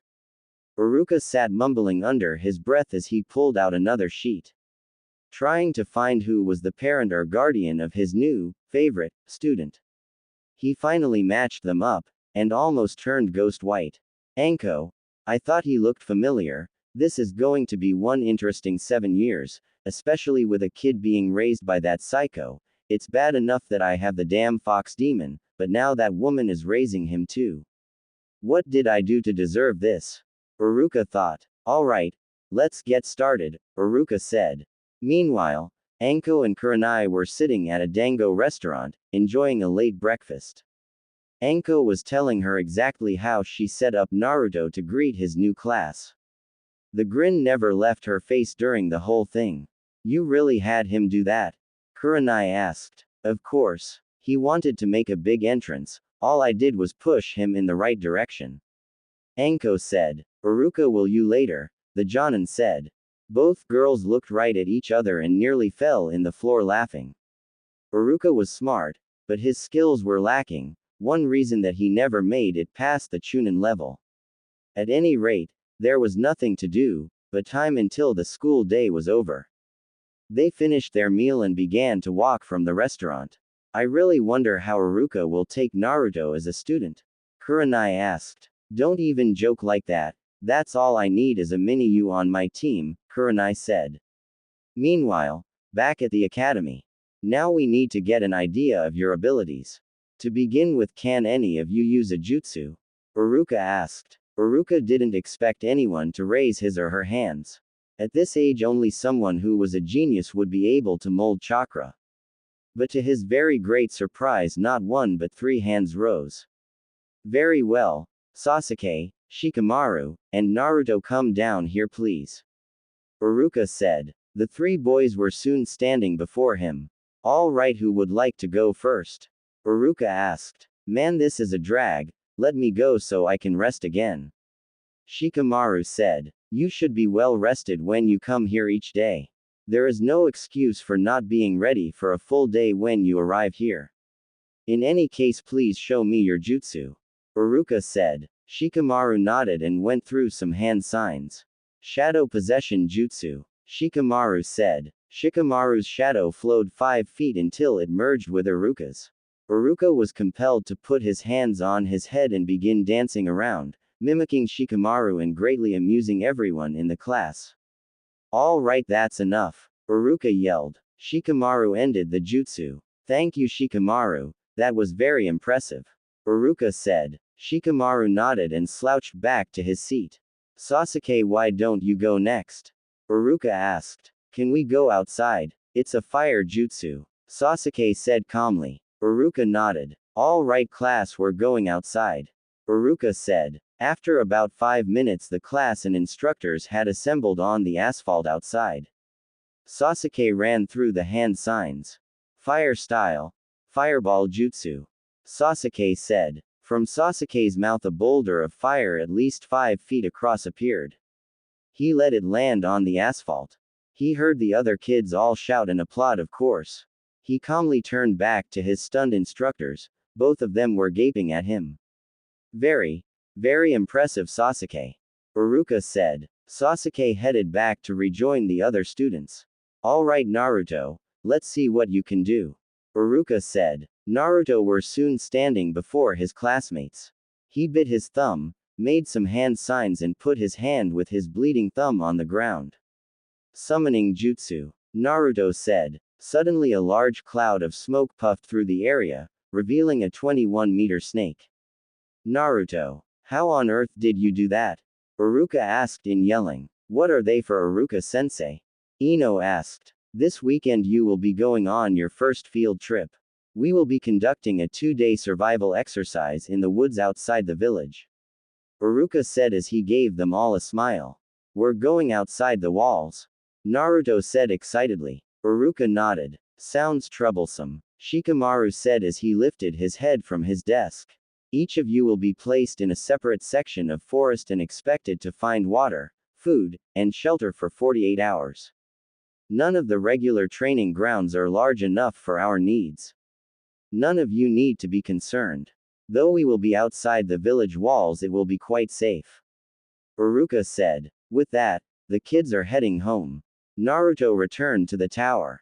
As he went inside, he saw Anko sitting in a simple robe reading on the couch. She smiled at him as he walked inside. How the academy, squirt. Anko asked. Fine. Naruto said while he's showing her the permission slip. Survival exercises. Anko said as she looked at the permission slip. Yes, mommy. Naruto said excitedly. Well then, let get you ready.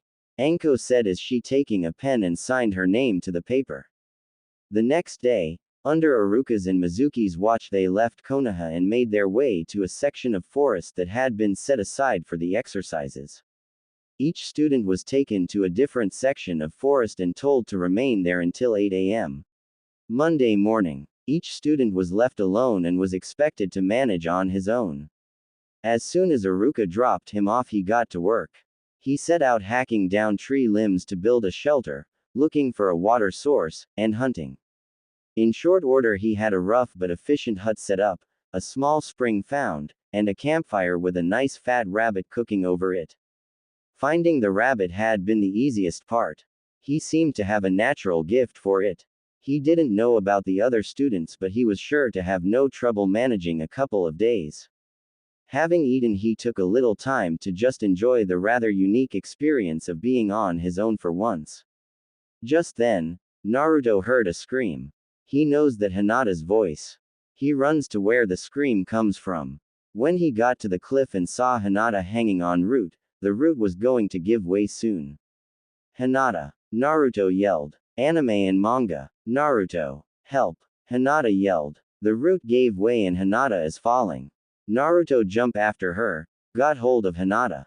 Naruto bit his thumb and made some hand signs. What Naruto didn't know that the red chakra is started to wave around his body and the cursed seal is glowing. Summoning jutsu. Naruto yelled. Suddenly a large cloud of smoke puffed through the cliff. A massive tail got out of the smoke and grabbed hold of the rock outside of the cliff. Naruto and Hinata land on its head, though the smoke. The smoke cleans, revealing a giant purple snake with black stripes. Manda. What this? Manda asked as he looks around. Back at the village, the third Hokage, Anko, Hiashi, Kakashi and Kurenai could sense the chakra and know exactly where it comes from. Naruto. Anko yelled as she ran to find him. When she and others got there, they saw a purple tail. They looked down and saw Hinata and Naruto on Manda's head. They okay. Kakashi said. Look like Naruto saved Hinata. Hiashi said. Yes, but Naruto accidentally used the red chakra and somehow used the cursed seal to summon him of all things. Anko said. Back with Naruto and Hinata, they got up. Naruto rubbed his neck where the mark is. Are you okay, Hinata? Naruto asked. Why yes and Naruto. Hinata said. They look around. They notice they on the snake. Wow, I summon a really big snake.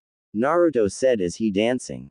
Suddenly, Manda had his head down so Naruto and Hinata fall right to his nose. Naruto and Hinata look at Manda's eyes. You little rat. Just who head you think you can dance on? Let me tell you something, I am Manda the King Snake. Now shut up. Manda yelled. What was that all about? He looks cool but scary. Naruto said. Anime and manga. Just I was starting to wonder where I am. I find some rats dancing on my head. Orochimaru. Where are you, Orochimaru? Manda asked with some yelling. Back with Anko, the third Hokage, Hiashi, Kakashi and Kurenai, they were hiding behind the trees. Not good. Even Orochimaru can't control Manda, I mean he's scary. Kakashi said. We better get out of here. The third Hokage said. What about Naruto and Hinata? Anko asked. We can't help them here. We'll head back to the village to make some plans. Hiashi said before they walk back to the village. Back with Manda, Naruto and Hinata. Manda is still looking for Orochimaru. He looks at Naruto and Hinata. Hey, rat, Manda asked to Naruto. Why yes. Naruto asked. Where is Orochimaru? Manda asked. Who Orochimaru? Naruto asked. Don't play dumb. I'm talking about white man with snake eyes. Now where is he? Manda asked. He's SS scary. Hinata said in fear. Look, if you tell me where is he, I might make you my henchman. Now answer me. Manda yelled. Okay, if you mean the scary white man with snake eyes, he's not here. Naruto yelled. Not here? Manda asked. Can I ask you? Hinata asked. What? Manda asked. What do you have against with the man? Hinata asked. That the same question I want to ask that snake. I mean, why did he bring me here? He knows I don't like being summoned. Manda said. But. Naruto said. Now, what? Manda asked. Well, I'm the one who summoned you. You see, my friend, Hinata fall from the cliff. I jumped to save her and I thought you will help, so thanks Manda. Naruto said. Manda look at Naruto for the moment then laugh. Yeah right. There no way a little rat like you could have enough power to summon me. Manda said. But I did. Naruto said. Manda kept on laughing. Not get off, you snake. Naruto yelled. Manda stop laughing and look at Naruto. You can make fun of me all you want, but I did summon you. Believe or not, Naruto said. Anime and manga. You got some nerve rat, I like it. Which village are you and your friend from? Manda asked. The Hidden Leaf Village. Naruto said. Alright, hang on. Manda said. With that, Manda dig though the side of the cliff. A few moments later, Manda got out in front of the Leaf Village. Anko with the others in the Hokage Tower heard something and look out of the window. Well, look like they got back, thanks to Manda. Anko said. Back with Manda, Naruto and Hinata. Manda look at Naruto. Well rat, I started to believe that you summoned me. Now let get your friend down and start the test. Manda said as he used his tail to pick up Hinata and put her on the ground. Test? What test? Naruto asked. The new summoner will have to stay on my head until the sunset. If you stay on my head until sun goes down, I'll accept you as my partner, but if you don't, it will be 100 human sacrifices. Manda said. Cool. I accept your test. Naruto said. Alright then, let's start. Manda said. With that, Manda started to move faster than ever. Hinata watched them. Anko, Hiashi and Kurenai run to Hinata. Anime and manga. Are you okay, Hinata? Hiashi asked. Yes, father. Hinata said. Where's Naruto? Anko asked. He's with that snake. Something about the test. Hinata said. Meanwhile, Manda swim underwater with Naruto on his head. He's good, I give him that. Manda though. Manda went out of the water and kept on moving.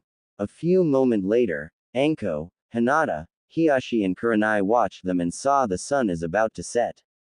Do you think Naruto will pass? Anko asked. I don't know. He doing okay so far.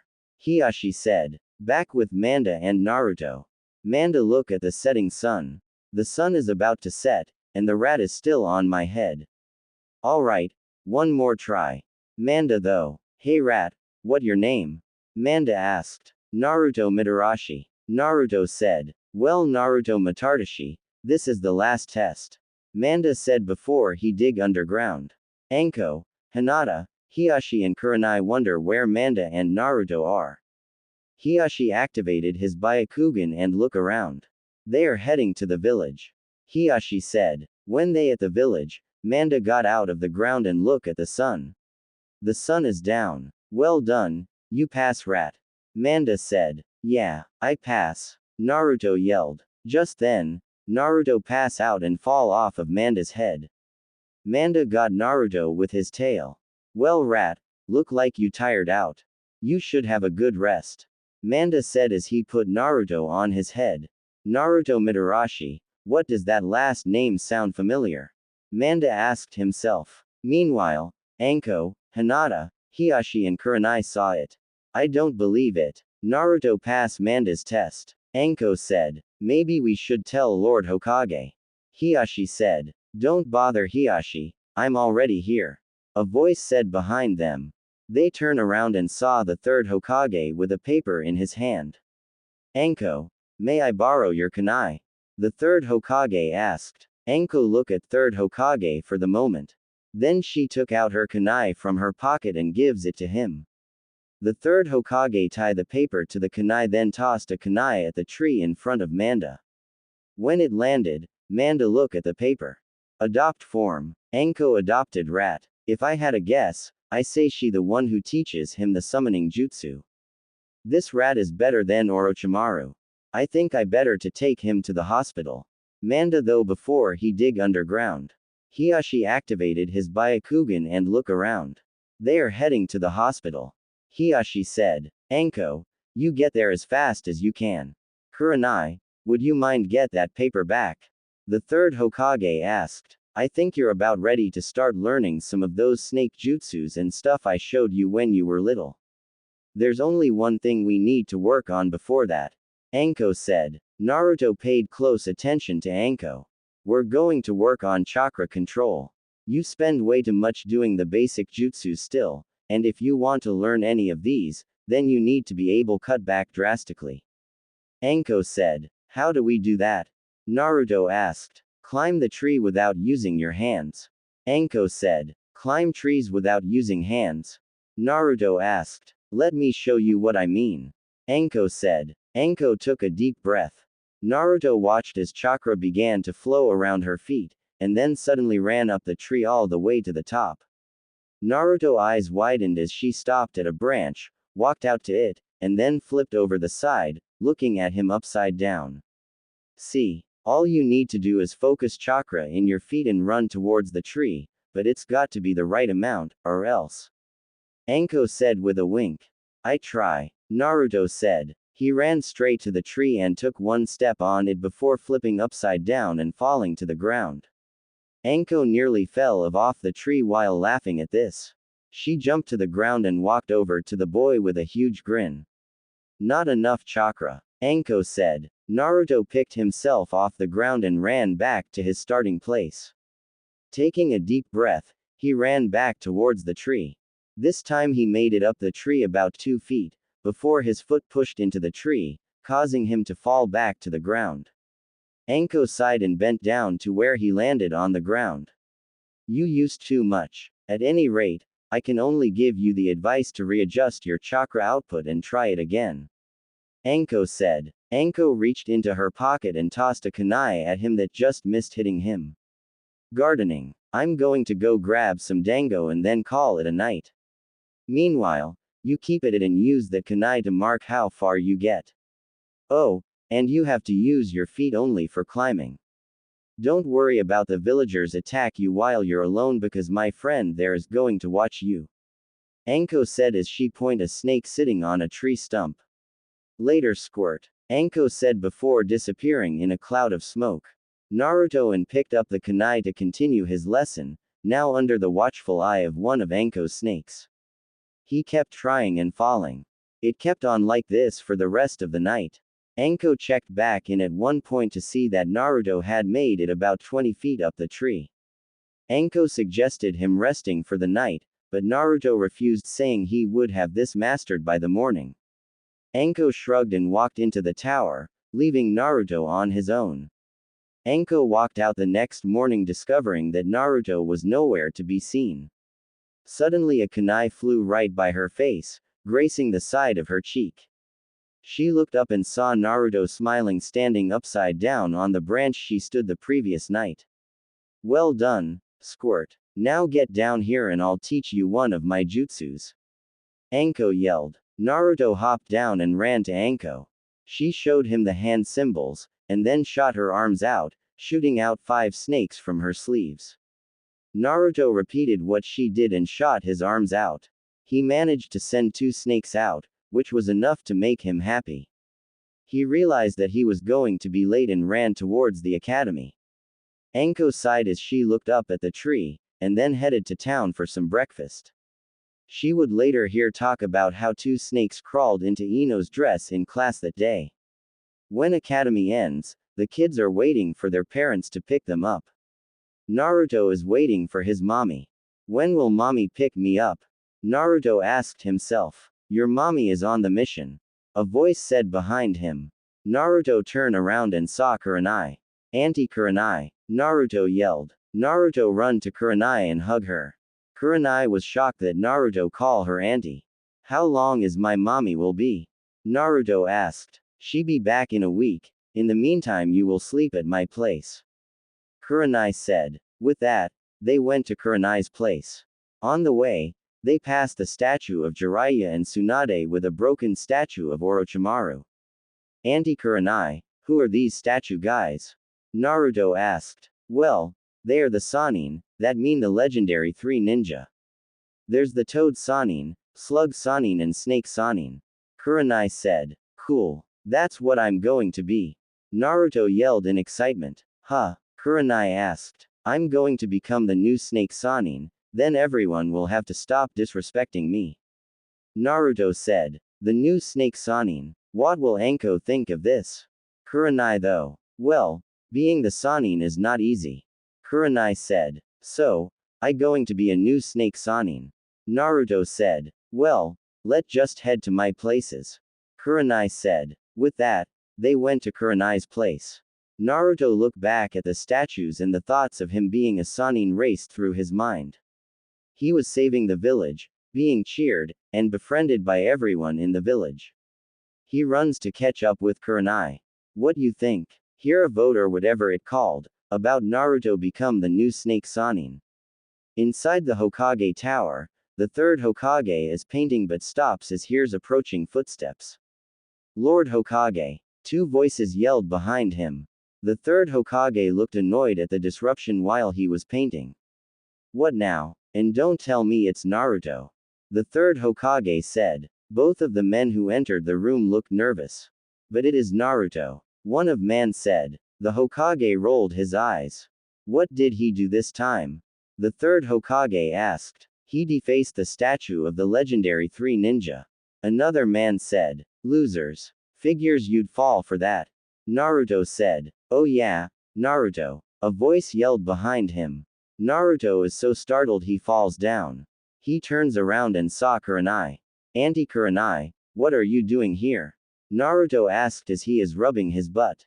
No, what are you doing here? You should be in class.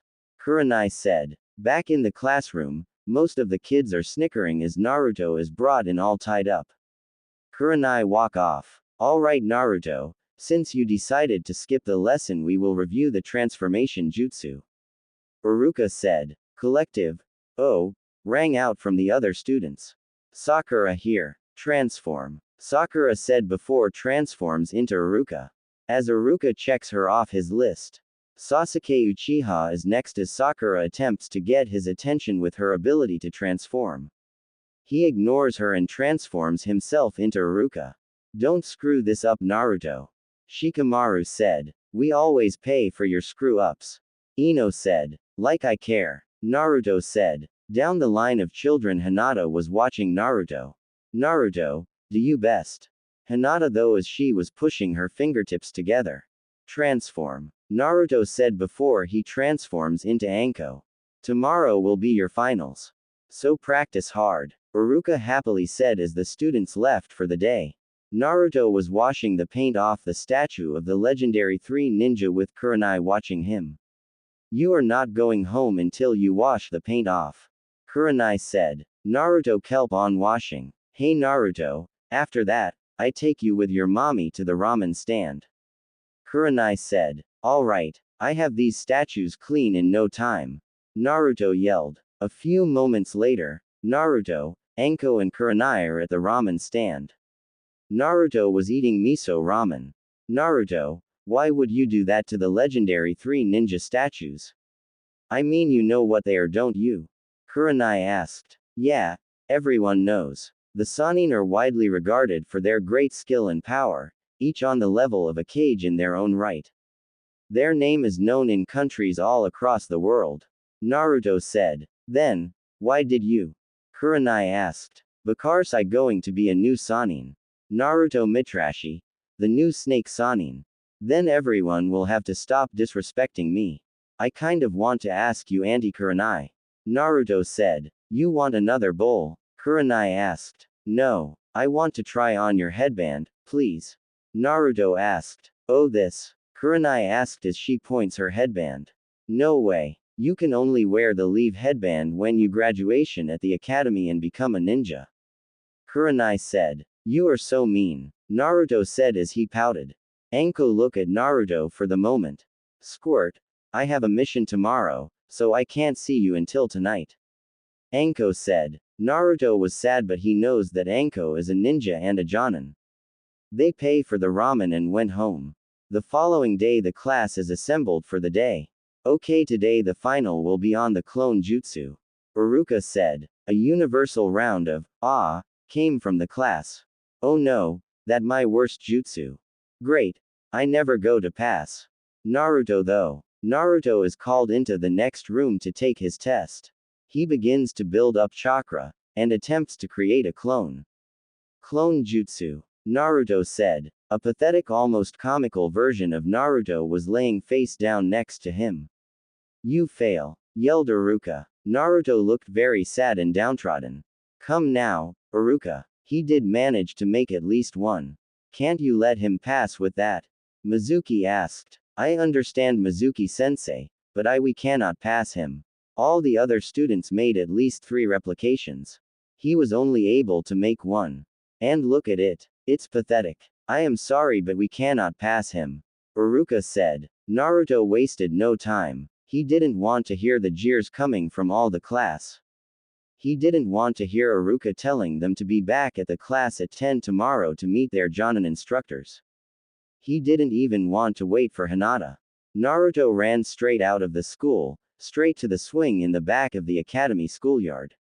He watched as all the parents celebrated with their children about passing. Anko was on a mission today, so she wouldn't be back until late tonight.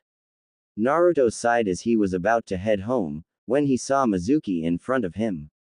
Naruto, what if I knew of a way that you could pass the genin exam for sure next time? Not only that, but it has techniques that would make anyone respect you. Mizuki said. What is it? Naruto asked. Mizuki smiled. He bent down and whispered. Naruto started grinning. He couldn't believe that something like that was in the village. He nodded, and agreed to meet Mizuki in the woods near the tower at 10 p.m. Mizuki walked away from the excited Naruto, face beaming with pride. Night fell in the village.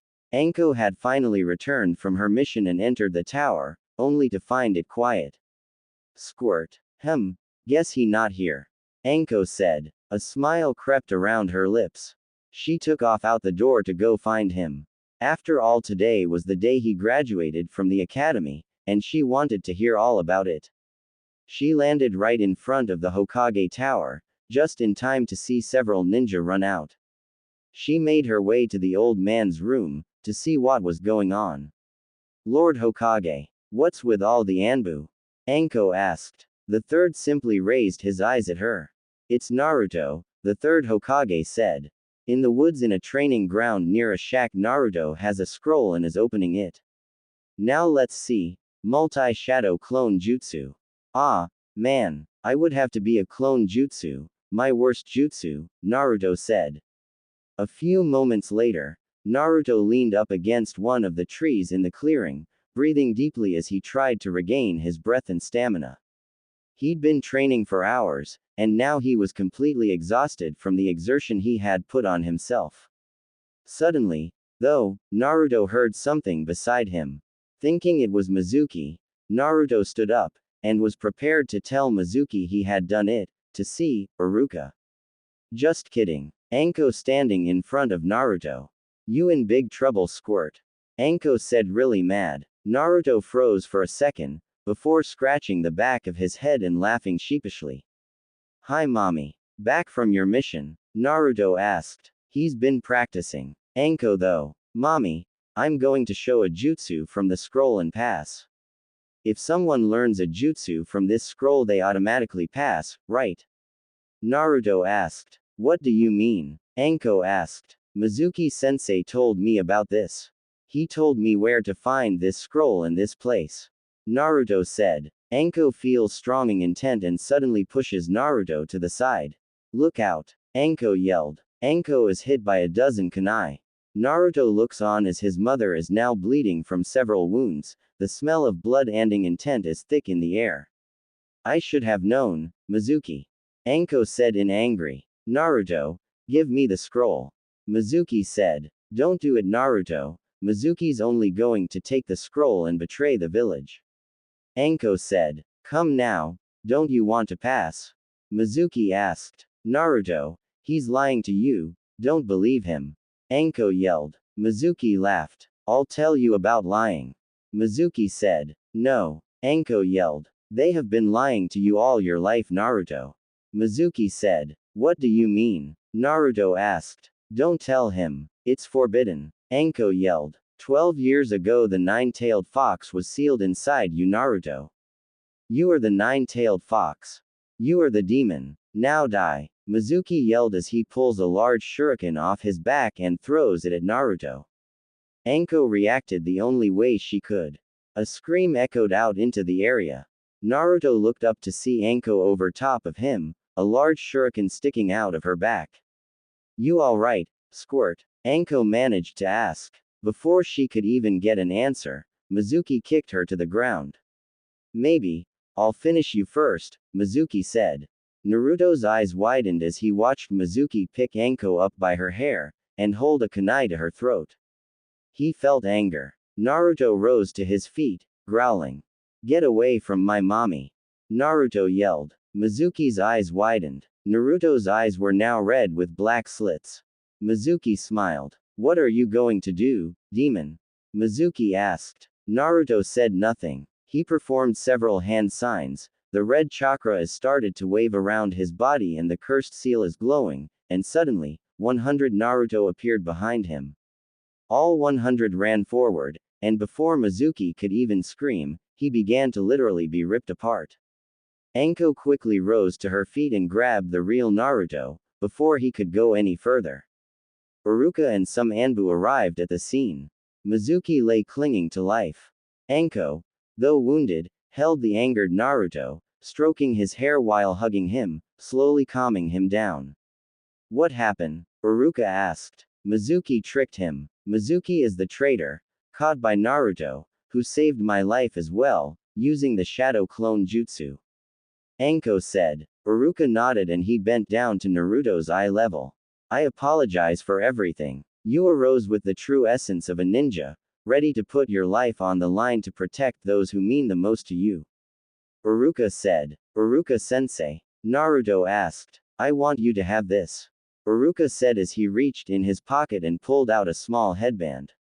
The headband? Naruto asked. Yes, Naruto. You showed that you are ready to be a ninja after all. I apologize for everything, Naruto. Be at the school tomorrow at 9 a.m. to officially begin your career as a genin. Iruka said. Naruto tied his headband around his head, and despite his cool act he was trying to put on, he began to dance happily. I'm a ninja, Naruto yelled to his mother.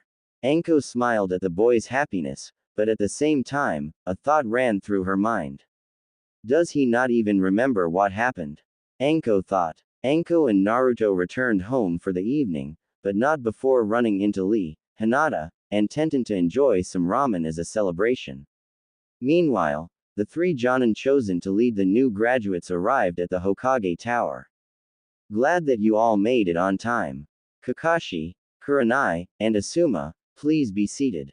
The third Hokage said. All three sat in the chairs in the office. I trust you have all three gone over the information in the folders on the 8 graduates. The third Hokage asked. Yes, Lord Hokage. However, it will be difficult to lead a team of only 2 genin. Kurenai said with a sad look about Naruto did not pass. Suddenly, Iruka ran into the room.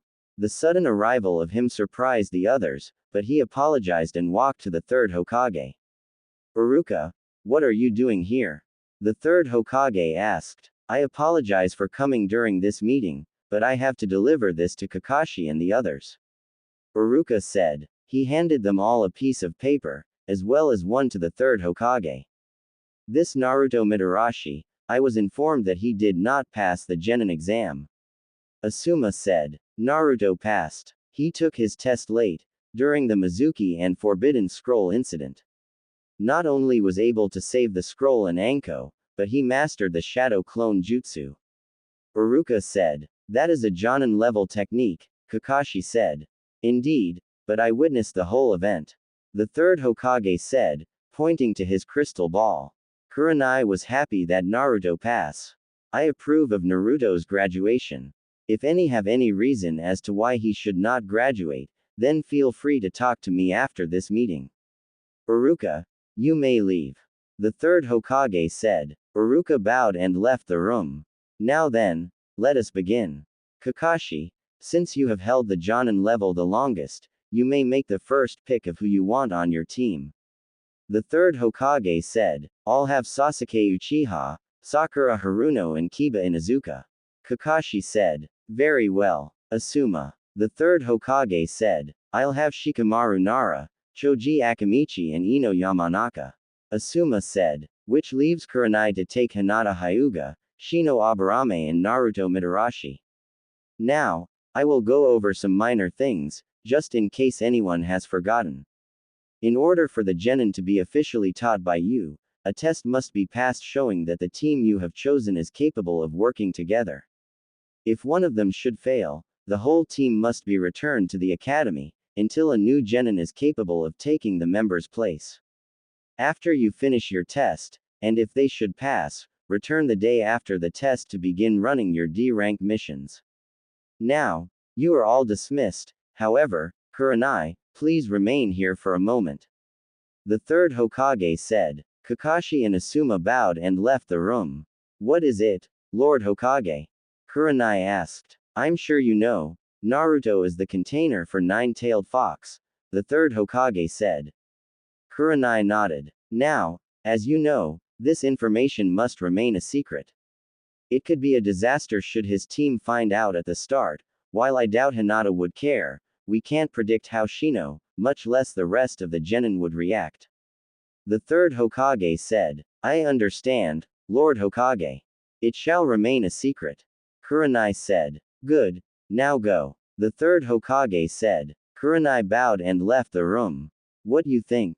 Hear a vote or whatever it called, about Naruto want revenge against Orochimaru. The next day, Naruto arrived to the class on time no less. He immediately received various surprised glares as he walked down the stairs and sat near Hinata. She noticed the smile that was spread on his face. Having a good morning? Hinata asked. Yeah, Mom taught me a new jutsu, I made genin, and I learned a clone jutsu that is far superior to the one you all know. Naruto said. I think you just got lucky, loser. There's no way a loser like you could make genin. Sasuke said. Without even wasting a minute. A kunai was suddenly sent flying by Sasuke's cheek. Naruto walked over to a wall, pulled out the kunai, licking the blood that was on it. Sasuke and the whole class looked at him like he was crazy. Tastes like fear and failure.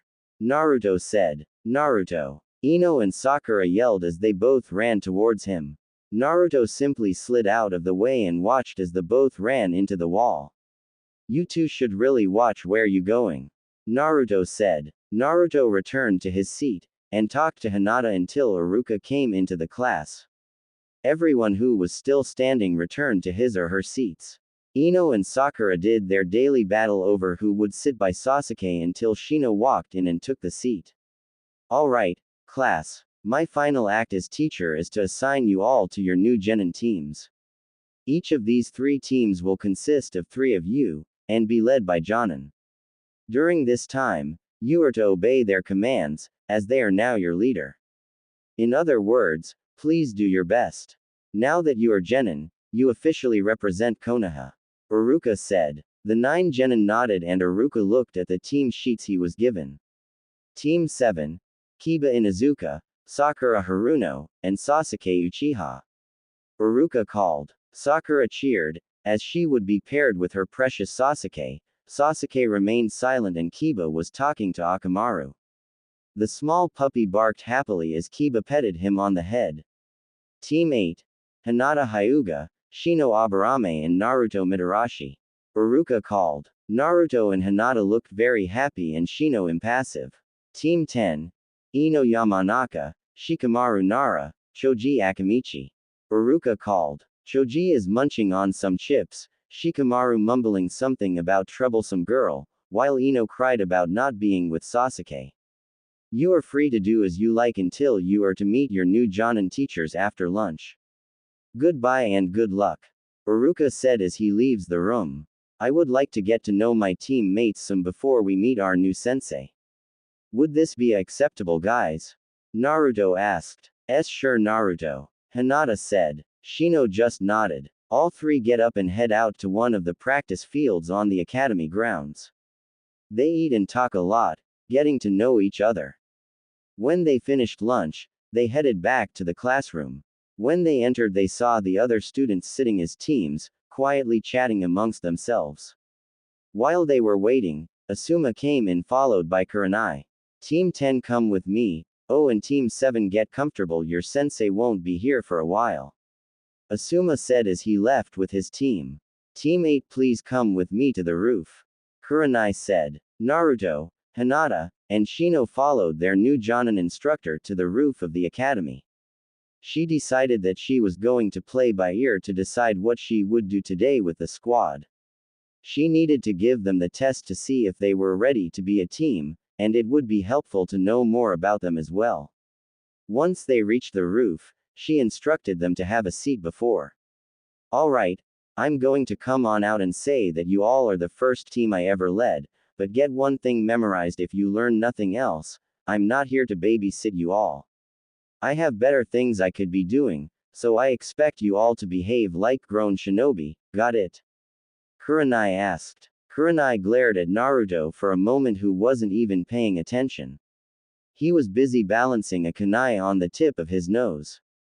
Anyways, why don't we get started by introducing ourselves? Tell me your name, likes, dislikes, hobbies, and any goals. Kurenai said. Why don't you start us off? We at least slightly know each other from class, but we don't know squat about you. Naruto said. Kurenai cursed Anko for raising Naruto to have her personality, but had to admit he had a point. Fine then, my name is Kurenai Yuhi. I like using genjutsu, talking with friends, tea and reading. I dislike people who harm others for fun, cold weather, and people who treat friends and teammates with disrespect. My hobby is reading. My goal is to become the best genjutsu mistress in all of Konoha. Kurenai said. Kurenai looked at Shino. Okay, you go first. Kurenai said. I am Shino Aburame, I like quiet. I dislike the needlessing of insects. My hobbies include collecting and categorizing insects. My goal is to be the head of my clan. Shino said. Okay, you're up, kid. Kurenai said to Naruto. My name's Naruto Mitarashi. I like my friends and mom, ramen, snakes, and dango. My dislikes are liars, people who think they're better than everyone else, fangirls, people who mistreat snakes, and the 3 minutes wait for ramen to cool. My hobbies are eating ramen, training with my friends and mom, and learning new jutsus. My goal is to be the new Snake Sanin. Naruto said. Kurenai looked at Naruto as he grinned. He reminded her so much of Anko. She had the same obsession with snakes when they were genin on the same team, but that was a long time ago. Kurenai snapped back into reality. Okay, Hinata, you're up. Kurenai said. My name is Hinata Hyuga. I like my friends, flowers, and tea, training with my friends. I hate people who judge someone B before they get to know them, and my hobby is pressing flowers. My goal is to get acknowledged by my C cousin and someone else. Hinata said. Kurenai thought for a moment. Her team consisted of what seemed like a miniature Anko, a girl who was incredibly shy when put on the spot, and a boy with little to no emotion. It was quite an unusual team. She nodded for the team to rise and she smiled. Now that we've finished introducing ourselves, it's time for a test to see if you're ready to become genin. Kurenai said to them. I thought we already took the graduation exam. Naruto said. This is more of a survival test of sorts. Meet me at training ground 11, tomorrow morning. Kurenai said before he disappeared in a cloud of smoke, leaving the 3 genin standing on the roof. They went home, thinking about the test.